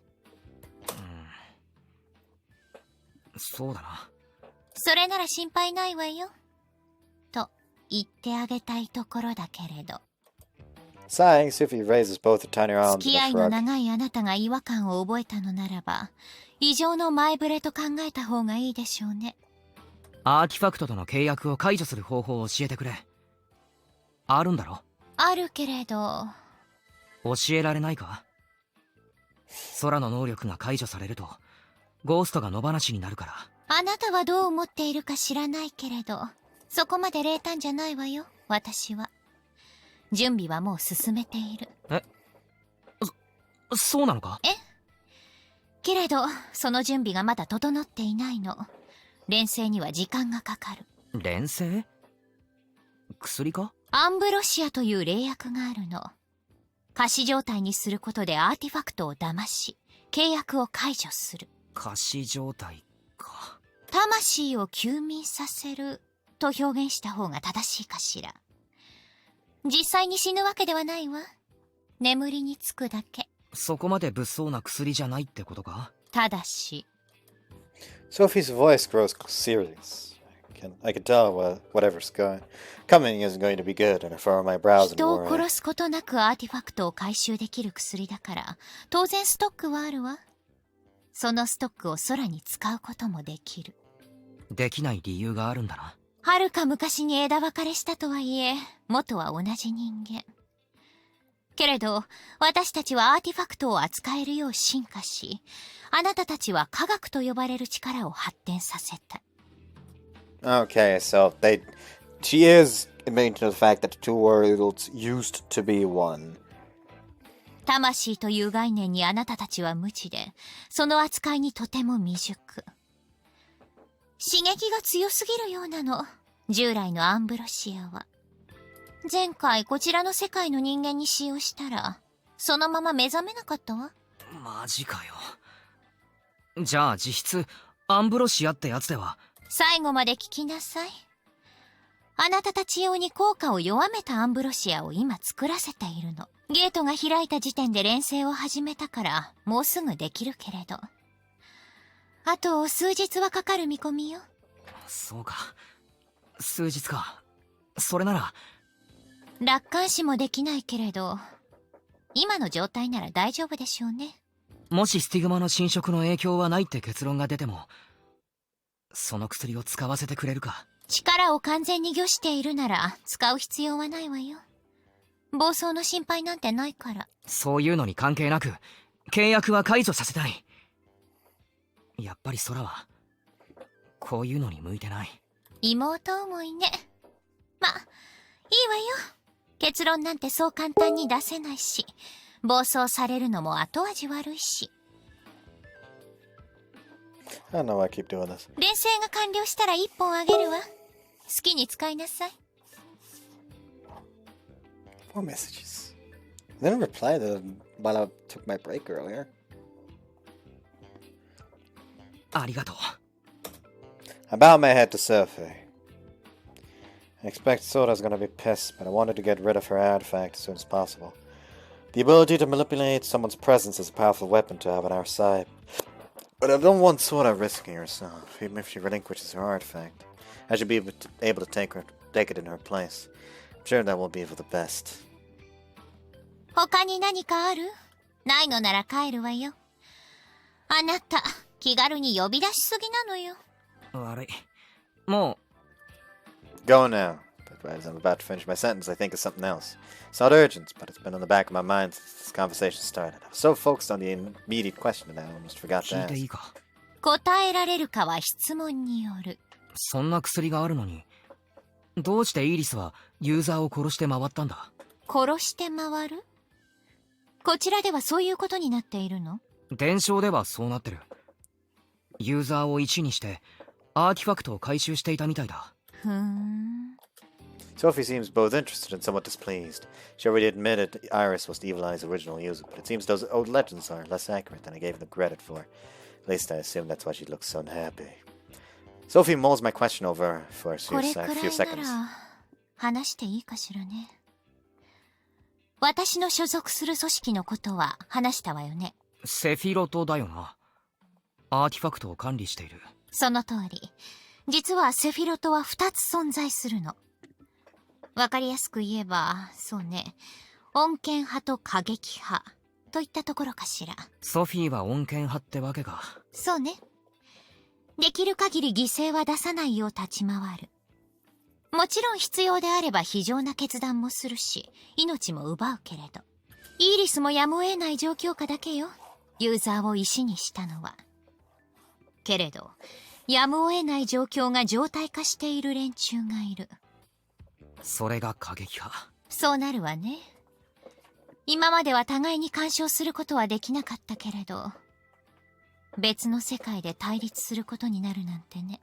ゴーストについている異世界人はセフィロトの過激派か。断言はできないけれど、もしそうならあなたたちには代理戦争をさせていることになるわね。代理戦争。話がどんどんでかくなっていくな。あまり気にしなくてもいいわよ。あちらも監視はしているでしょうけど、大きな干渉はできない。私のようにね。今は自分と空の心配をしていなさい。面倒なことは私がやるわよ。誤解してたよ。何？結構優しいんだな。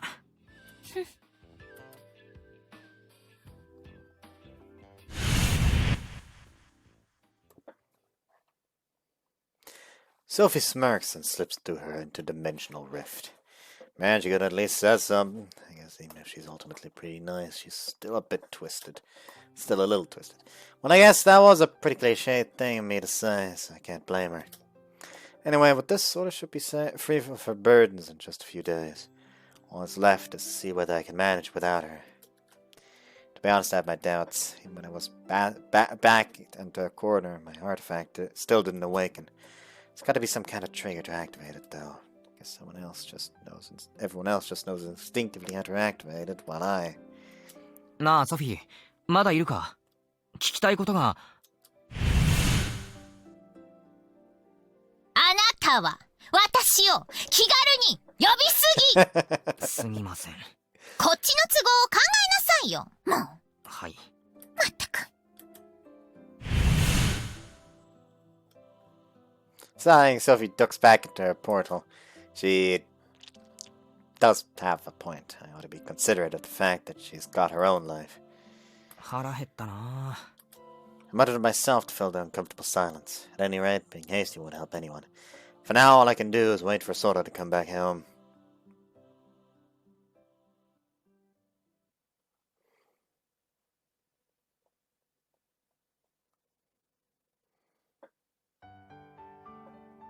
じゃあ、私行くね。お兄ちゃん一人で大丈夫？大丈夫だって。気をつけていけよ。へいへい。あ、欠席するって電話しなきゃだよね。俺からおかんに頼んどく。おい。はあ、行きたくないな。サボんなよ。くそ、余裕だな。行ってきまーす。行ってらっしゃい。I see Sora out the door, then return to the living room. Plopping down on my bed, I reflexively reach for my phone with my right hand before remembering it's petrified. Oh, it's gotta suck. Like, I don't think they mentioned which hand it was. Only now they've mentioned that it's the right hand. But it's gotta suck. Because I'm guessing that's his dominant hand, since he immediately reached for the phone with the right hand. I mean, I say that, but I have my phone in my left pocket. So I reach for it with my left hand. and usually, you know, mess with it with my left hand, despite being right-handed.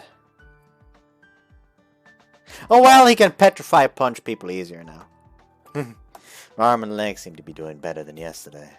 Still at this rate, it'll take another 3 or 4 days to fully heal. Guess I'll be skipping an entire week of school. While I could maybe hide my hand, there's no way to hide the fact that my leg is petrified.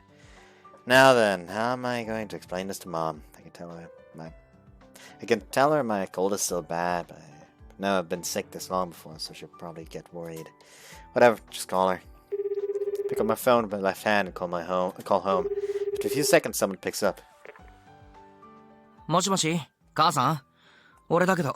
お金は振り込みませんよ。Oh, we finally hear his mom for once. そのネタ好きだな。かけるだよ。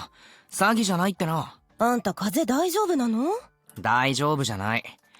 学校に休むって連絡しておいてくれないかな。そんなにひどいの？お母さんそっち行こうか。いいよ、大丈夫。一人の方が楽だし。そう？薬ちゃんと飲みなさいよ。わかってる。お願いね。はいはい。お大事に。Mom hangs up and I drop the phone onto my bed. Thank God she gave in so easily. I can't let her see what's happened to my arm and leg. Now that my only task for the day is done, I'm free to do whatever. If I want to be ready for the coming fight, I need to hurry up and figure out how to use my artifact. Supposedly artifacts inform the users they contract with how to harness their powers. However, nothing like that has happened for me. If my artifact has a voice, I can't hear it. So the question is, how do I make the voice audible?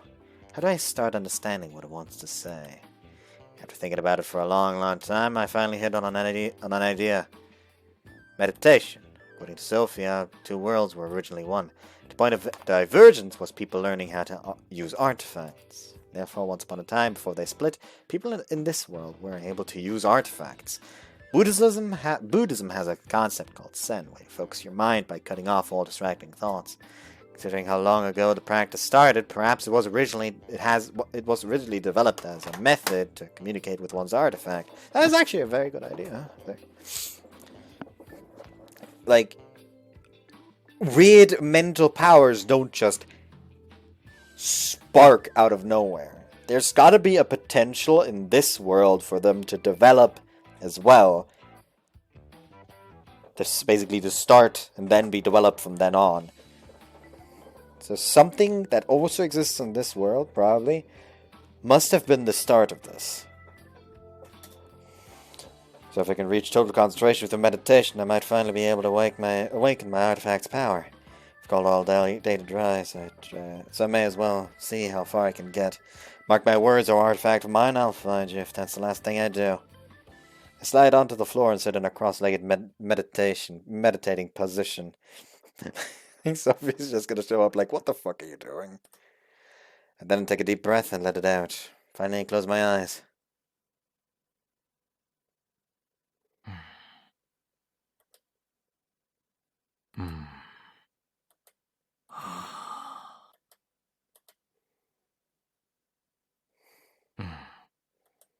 Slowly open my eyes. So much for that plan.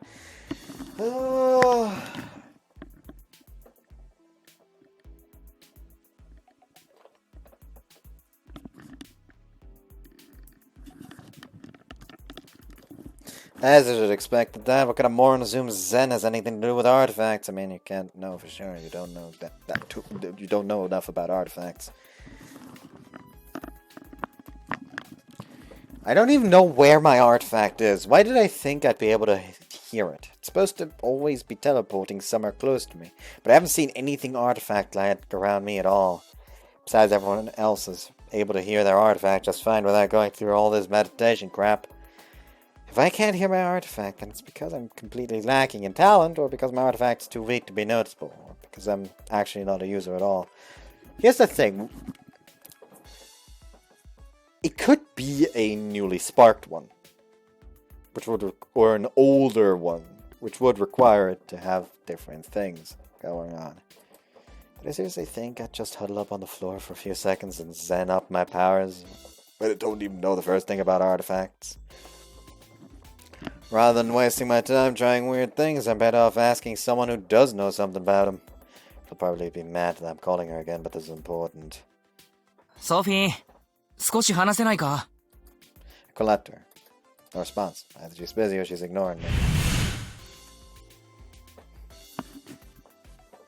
Just as I'm about to give up, a black rift crackles into existence. Sophie pops out, looking visibly irritated. 何? 今いいか? よくなかったら来ないわよ。早く要件を言って。アーティファクトの覚醒の仕方を教えてくれ。3分程度の瞑想じゃ目覚めないわよ。おバカね。Damn it, this asshole's watching me the whole time! もっと長時間やればいいのか? 知らないわよ。はあ? 言ったじゃない。自覚のないユーザーなんて前例がない。例外中の例外のアーティファクトの目覚めさせ方なんて知らないわよ。じゃあ、さっき瞑想じゃ目覚めないって断言したのはなんだよ。バカとまで言ったぞ。ノリよ。Can't believe I've ever said this Drake was a good person. 聞かれるまでもなく。知っていたら監視なんて回りくどいことはせずに、とっくに教えてるわよ。そりゃそうか。俺がユーザーじゃないって可能性は？ない。対抗力の話はしたでしょ？あなたとても高いのよ。対抗力。アーティファクトの力に抵抗する力ってことだよな。そうね。私の透明化のエンチャントや空の能力を見破るのもそうだし、睨み合っていた時間に対して石化の進行が遅い。ゴーストもそんなことを言っていたな。あなたがユーザーじゃなければ、そんな高い抵抗力を生まれつき持っていることになる。私はそんな人間を見たことがない。でも、九条の能力には普通にかかったぞ。スマホの所有権を記憶ごと奪われた。それだけあの子の力が強力ということでしょうね。なるほど。Okay, so completely useless for offense, but I have great defensive abilities. In that case, I can at least be everyone's meat shield. But that's not enough. アーティファクトに選ばれなくても強引に契約する手段があるんだよな。ええ。教えてくれ。無理。Shot down.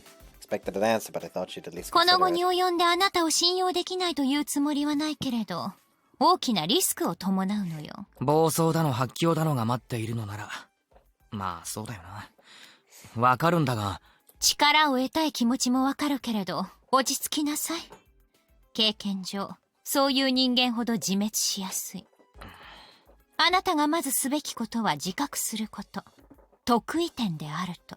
重要な局面で選択を迫られたとき、モラルに反しようと、誇りを失おうと、最善を選択する覚悟を決めておきなさい。あなたの行動が、選択が、運命を左右するのよ。予知でもできれば、活かせるんだろうけどな。とにかく、迂闊な選択はしないことね。いついかなる時も、先を考える癖でもつけておきなさい。先を、ね。わかったよ。どういたしまして。あなたのアーティファクトに関しては、ある程度見当がついているんだけれど。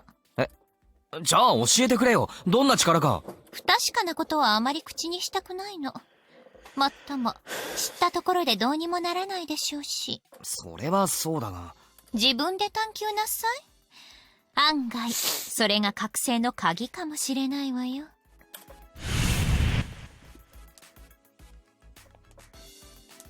Sophie leaves me with that thought. She's probably tired of her deflecting questions. What if he's had this artifact, this contract to this artifact, since a time that he wouldn't be able to remember? What if it's like an innate thing, which is why he doesn't know how it works? Unless the artifacts constantly give you the knowledge of how to use them. But what if they only, like, when the contract is made, give you basically the fucking instruction manual, and that's that. They only do it at the beginning, because if they only do it at the beginning, it is possible that he has had his artifact since the very beginning. Or alternatively, the fucking great artifact that he accidentally broke is actually his artifact now. And it won't actually be usable until it's repaired. Anyway, so I need to be prepared to make the right choice at any given time. If I recall correctly, Sophie said that it was the right decision to keep Sora by my side. When I asked her why, she brushed me off, but maybe I should try finding the answer on my own. If she says keeping Sora close to me was the right choice, maybe that means in another branch I didn't. And that branch likely didn't let her sleep over, so she didn't spend as much time with me. And then as a result of keeping Sora close, I prevented Ghost from claiming a second and third victim. But why? Why did Sora keep close? Why did keeping Sora close influence Ghost's actions?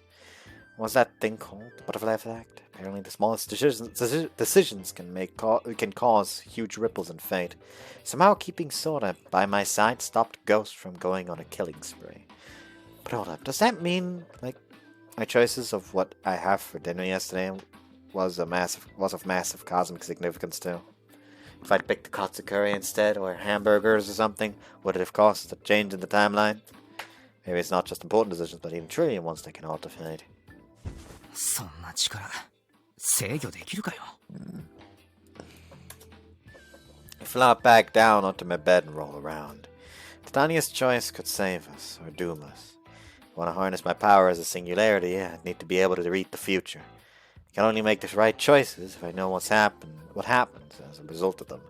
But on the flip side, if I can't figure out how to do that, I'll be unbeatable. Sounds great and all, but how the heck am I supposed to get the power to read the future? Because the fastest way would be to find a user with that power and bring them over to our side. Or if necessary, steal that power from them. I'm disgusted with myself for even thinking that. Could my stigma be eroding away at me as well? And I just don't know it. Is that why I'm imagining such horrible things? Close my eyes and try to banish those malevolent thoughts. I know it's been a while since I was all alone like this. At first I found Sora's constant presence annoying, but now that she's not here, I'm a little lonely.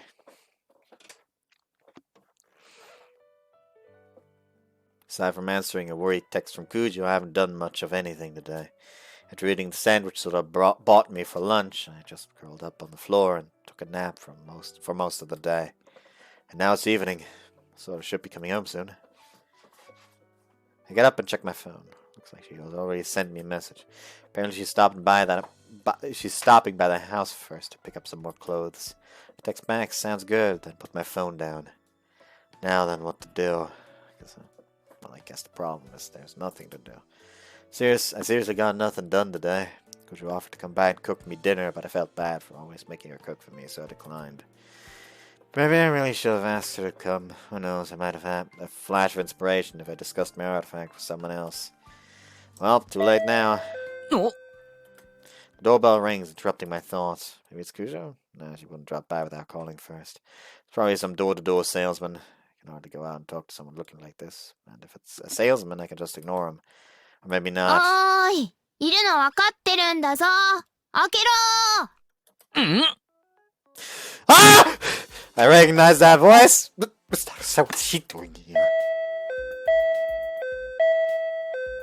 おーい、寝てんの新見くん。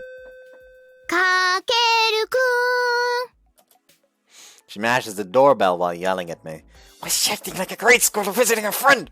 Shit, what do I do? I can't let her see me like 出 this. てこないとこのまま連打し続けるよ。あと、小さい頃の恥ずかしい話を暴露するよ。くそ。 She's so rich. はいはいはい。 I hobble to the entryway as fast as I can. I position myself so my right half is hidden from view and crack open the door. やっと開いた。おーす。どうも。ってあれ Korzuka of all people peeks out from behind Miss Naruse. What the heck are they doing together?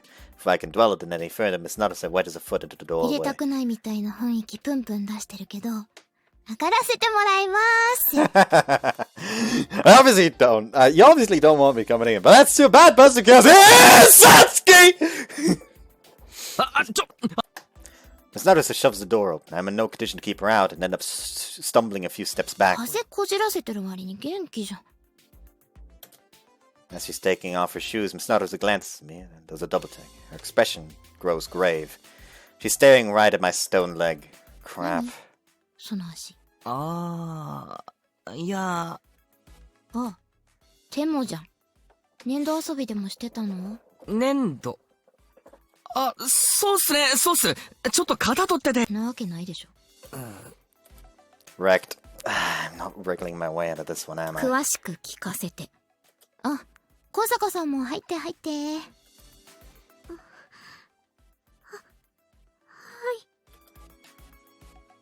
Kosaka stops fidgeting in the hallway and then timidly enters my apartment. In sharp contrast, Miss Naruto struts in like she owns the place. お邪魔します。どうぞ。Senpai follows Miss Naruto into the living room. I just stand there for a while, stunned. What the heck's going on? Why are these two together? Why did they come here? 何してんの？早くおいで。はい。Dragging my foot behind me, I limp into the living room. The two of them are already sitting down, so I take an empty spot across from them. Man, this is making me nervous. 最初に新見くんの疑問に答えておきますと、はい。おばさんから電話があってね。風邪ひいて参っちゃってるなら、仕事の合間に様子でも見に行ってやるかってね。わざわざありがとうございます。はい。で、高坂さんはマンションの前でうろうろしてたから連れてきた。新見くんに用事だったんだよね。はい。だよね。よかった。何？付き合ってんの？違いますから。先輩は、空ですよ。空の友達なんです。なんだ、空ちゃんつながりか。つまんない。まあいいよ。Miss Naruto narrows her eyes slightly and continues in the same light-hearted tone. それってもしかして、ちょっと前に騒がれてた事件と関係ある？見た感じ、石みたいになってるけど。一応、教師としてじゃなくて、昔からの友達として聞いてるんだけどな。This whole time I've been trying to think of a plausible excuse, but when she says that, I stiffen up. I started going to school at Hawks, and I tried to be more formal and proper with Miss Naruto. Partly because she was my teacher now, but mostly just because I was embarrassed. But right now, it's not Miss Naruto who's worried about me. It's Satsuki, the caring older sister figure who's been looking out for me my whole life. I can't lie to her. I make up my mind and tell her everything. No sugarcoating. No glossing over even the more outlandish parts. I tell her everything about the artifacts and about Ghost. When I start, Miss Naruto, Satsuki, just stared at me blankly. But when she saw Kosaka nodding along, she slowly started to realize I wasn't bullshitting her. While I talk, her expression grows more serious. When I finally finish, she sighs. ちょっと整理させてね。はい。かいつまんで話すと、神器が壊れたことをきっかけに超能力に目覚めた人がいるってことだよね。そうですね。そうなります。今は敬語とかいいから、先生じゃないから今。で、この前の石化事件は超能力者による犯行であると。かけるくんはそいつを追っていて返り討ちにあったと。そう。で、様子を見る限り高坂さんも一枚噛んでいますと。そっかー。伝承について調べてたのはそういうことね。ちょっと手見せてくれる？ I nod and put my arm onto the table. Satsuki grabs and looks over the parts that are still これ petrified. を見せられたら信じないわけにはいかないけど。警察には任せられないの？かけるくんが追いかけなくてもいいでしょ？警察。その発想がなかったな。こんな証拠があるんだし。でも入院だとか研究させろとかそういうことになったりもするのかな。それはちょっと勘弁だな。そっちの事情はわからないから、ああしろこうしろって偉そうには言えないけど。 She lets go of my arm and sits back. I pull it back into my lap and look up at her. She folds her arms and closes her eyes, her brows furrowing in worry. そっか、異世界に超能力か。じゃああれも。 This thing that keeps following me around! あれ？最近ね、声が聞こえたりするんだよね。あと変な夢を見たりして。夢？どんな？あれはもしかして神様の声とか予知夢とかだったりするのかな。 Would you look at that, the very thing that we need. 予知？ Don't tell me she's a user too. And one with the power of foresight? If that's true, then she can. なんちゃって。Figures. なんでそんな嘘つくんすか？嘘って言い方やめてよね。冗談だよ、冗談。 She gives me a brief smile, but then her serious expression それ returns. 大丈夫なの？ちゃんと治るの？大丈夫。多分あと3日もあれば。3日ね。ちょっと私の理解を超えちゃってあまり軽はずみなことも言えないけど、何かあったら相談だけはしてよね。伝承と関係があるんでしょ？ちょっとは力になれるかも。ありがとう。もし何かあればちゃんと話すよ。学校もしばらく病欠ってことにしておいてあげる。おばさんの方にはどうしようかな。来ちゃったら困るよね。めっちゃ困る。じゃあなんとか切り抜けなさい。ああ、はい。自分で何とかします。はい。ってことで元気にしてるのは確認できたから。ああ、うん。ごめん、お茶も出してなかった。君、先生に対してタメ口とは何事かね。めんどくさいなあ、この人。聞こえてるぞ。あ、これ今日の配布物。ああ、ありがとうございます。じゃあね。あとは2人でしっぽりとしたまえ。しっぽりって、ちょっと。何意味深な顔で先輩の肩叩いてんすか？何なんすか？ニヤッとするな、ニヤッと。あんた本当に教師か？はいはい。じゃあね、気をつけなさいよ。はい。ありがとうございます。見送りはいいから。バイバイ。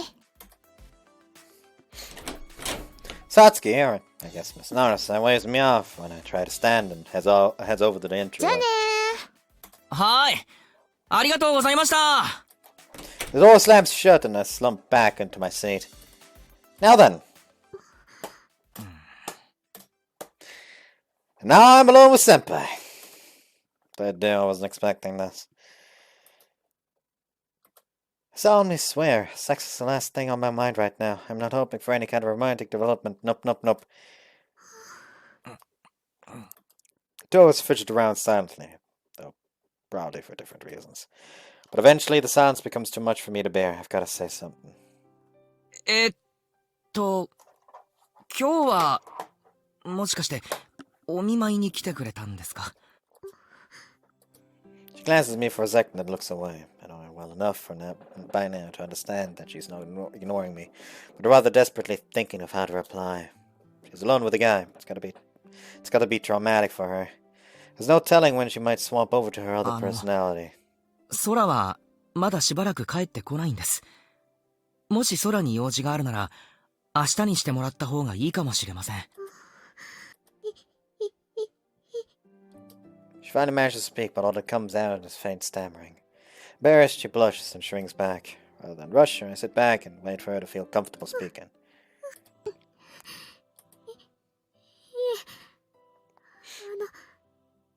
ソラちゃんに聞いたので。石化のことですよね。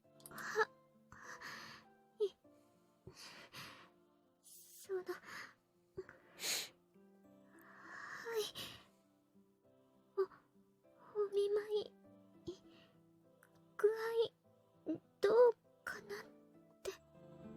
ちょっと前まで肘の上まで石になってたんです。徐々に治ってきました。心配してくれてありがとうございます。ごめんなさい。ん？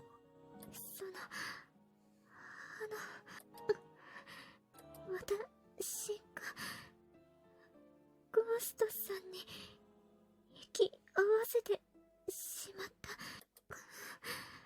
もし私がリグベータに入ってなかったらこんなことに。いえ、いずれこうなっていましたよ。俺たちはゴーストを追っていたわけですし、先輩かばってくれましたよ、あの夜。おかげで助かりました。ありがとうございました。それはもう一人の帰ります。あ、はい。今日はありがとうございました。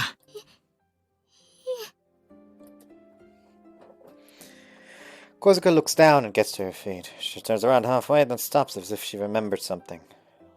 Wait as she fidgets for a moment before pulling a small box out of her bag. Are these cookies? ちゃんとしたもの買いたかったんですけど、コンビニのお菓子でごめんなさい。ありがとうございます。いただきます。 It's really weird. My feet feel cold, but I feel fucking steaming here.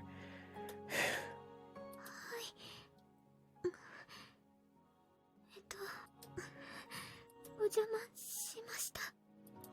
She bows to me, and she turns around and scurries towards the entrance. I follow after her to see her off. ありがとうございました。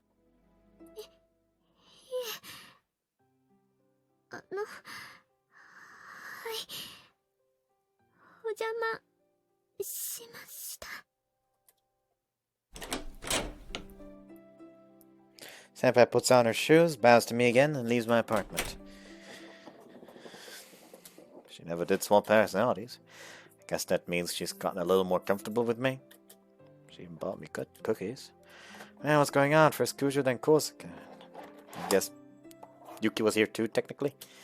The past 2 days, I've had 3 different girls come to my place. Now's not the time to have my head in the clouds, but I can't help feeling a little happy. I guess in the end, I'm still a teenager. And back to the living room. Thank God Sora wasn't here for this. She'd never let me hear the end of it. I sit down on the floor and open the box of cookies.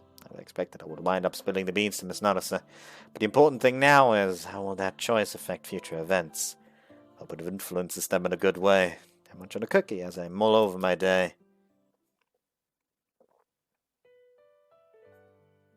About an hour has passed since Miss Narissa and Senpai left. I hear the door open and someone walks in. I don't hear an I'm home, so it's gotta be Sora. Stay where I am and wait for her to come into the living room. But she doesn't show up. Is it not Sora? Now I'm getting worried. Sadly get to my feet and limp forward as stealthily as I can. Slowly pull open the living room door.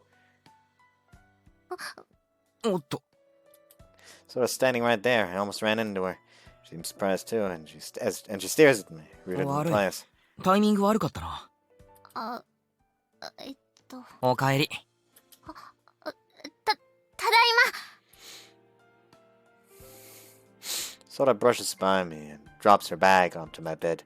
I go back to my spot and sit down. 荷物少ないな。え？着替えは？ああ、やっぱいいかなって。何かあったか？なんで？妙におどおどっていうか、そわそわっていうか。ああ、ご飯買ってくるつもりだったけど、忘れちゃった。なんだ、そんなことか。着替えたら買ってくる。いいよ。デリバリー頼もう。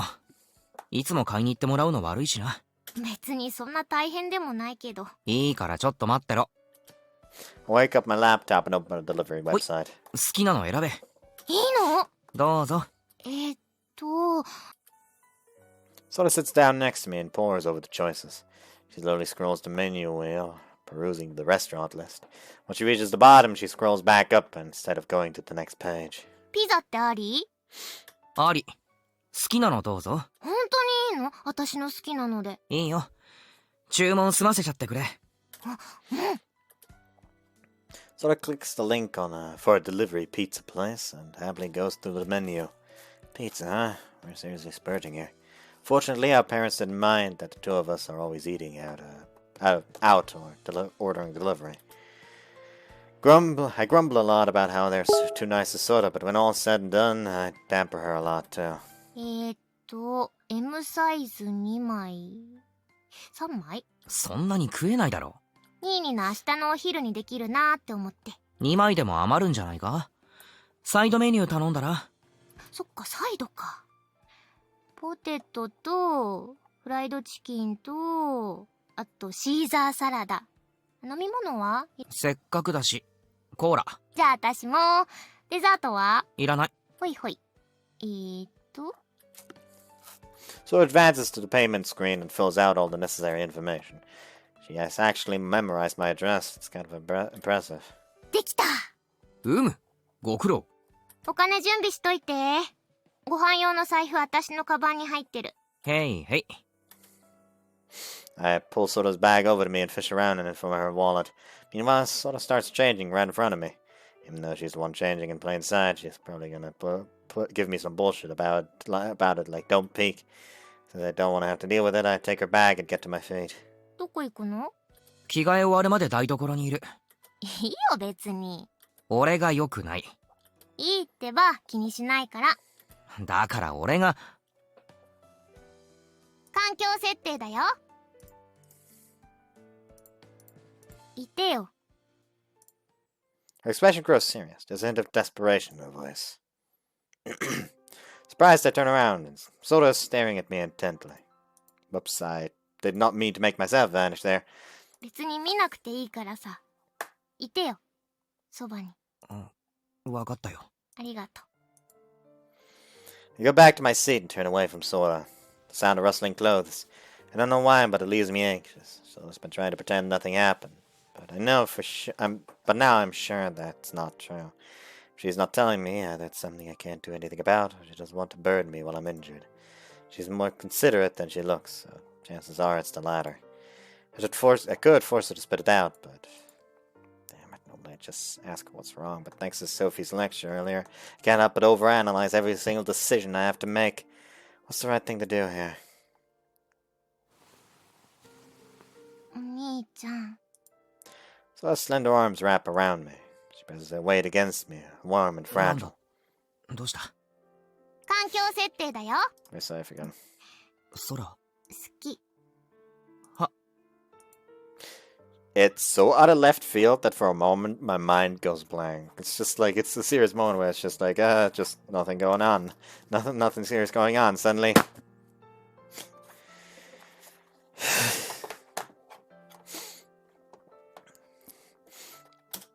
This isn't the time to hesitate. お前。マジでどうした？聞いてくれる？ああ、聞くよ。何でも言え。兄ちゃんが解決してやる。ありがとう。ね。ああ。ニーニのドラファンタクティクスのデータ、上書きしちゃった。ん？あ？ニーニが何百時間もかけてステータスマックスにしたデータ、消しちゃったの。最強の軍団はもういないの。私の雑魚軍団に消し去られちゃったの。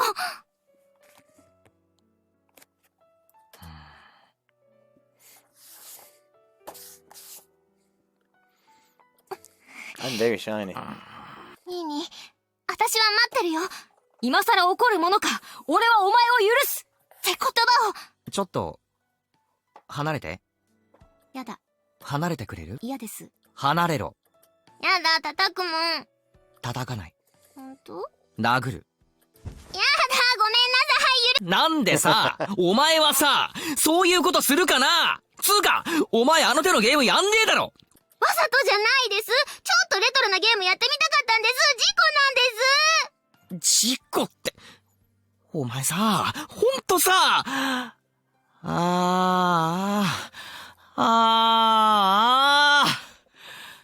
俺の大事なものがどんどん失われていく。もうやんないでしょ。セーブデータ3年前だったよ。だけど、そうだけど、お前が言うな。それをお前が言うな。お兄たの大好き、許して。うわ、ぶっ飛ばして、張り倒して。ごめんってば、本当に悪いと思ってるの。おい、やめろ。閉めるな、俺の。ごめんなさい。わかったって。許してくれる？許しはしないけれども。許して。 So it clings to me, sobbing out big old crocodile tears. I understand, of course. It was all just an act. She knows that I know there's something wrong, so she's trying to distract me, make things up so I don't worry about her. Should I push her? Should I tell her she doesn't have to pretend to be cheerful with me? There's something Sora doesn't want me to know. I've been making a mistake here. Maybe I'm just too soft. But in the end, I decided not to press her for answers. I'm still worried, but for now, I'll respect Sora's feelings. Just for now. Fade to black. It is the 10th of May. 行ってきまーす。セーブ画面だ It's よ。 nice to know, but I'm Save gonna するよ。 part here. セーブしたよ。 So yeah, I hope you guys enjoyed this one and see you next time. Bye bye.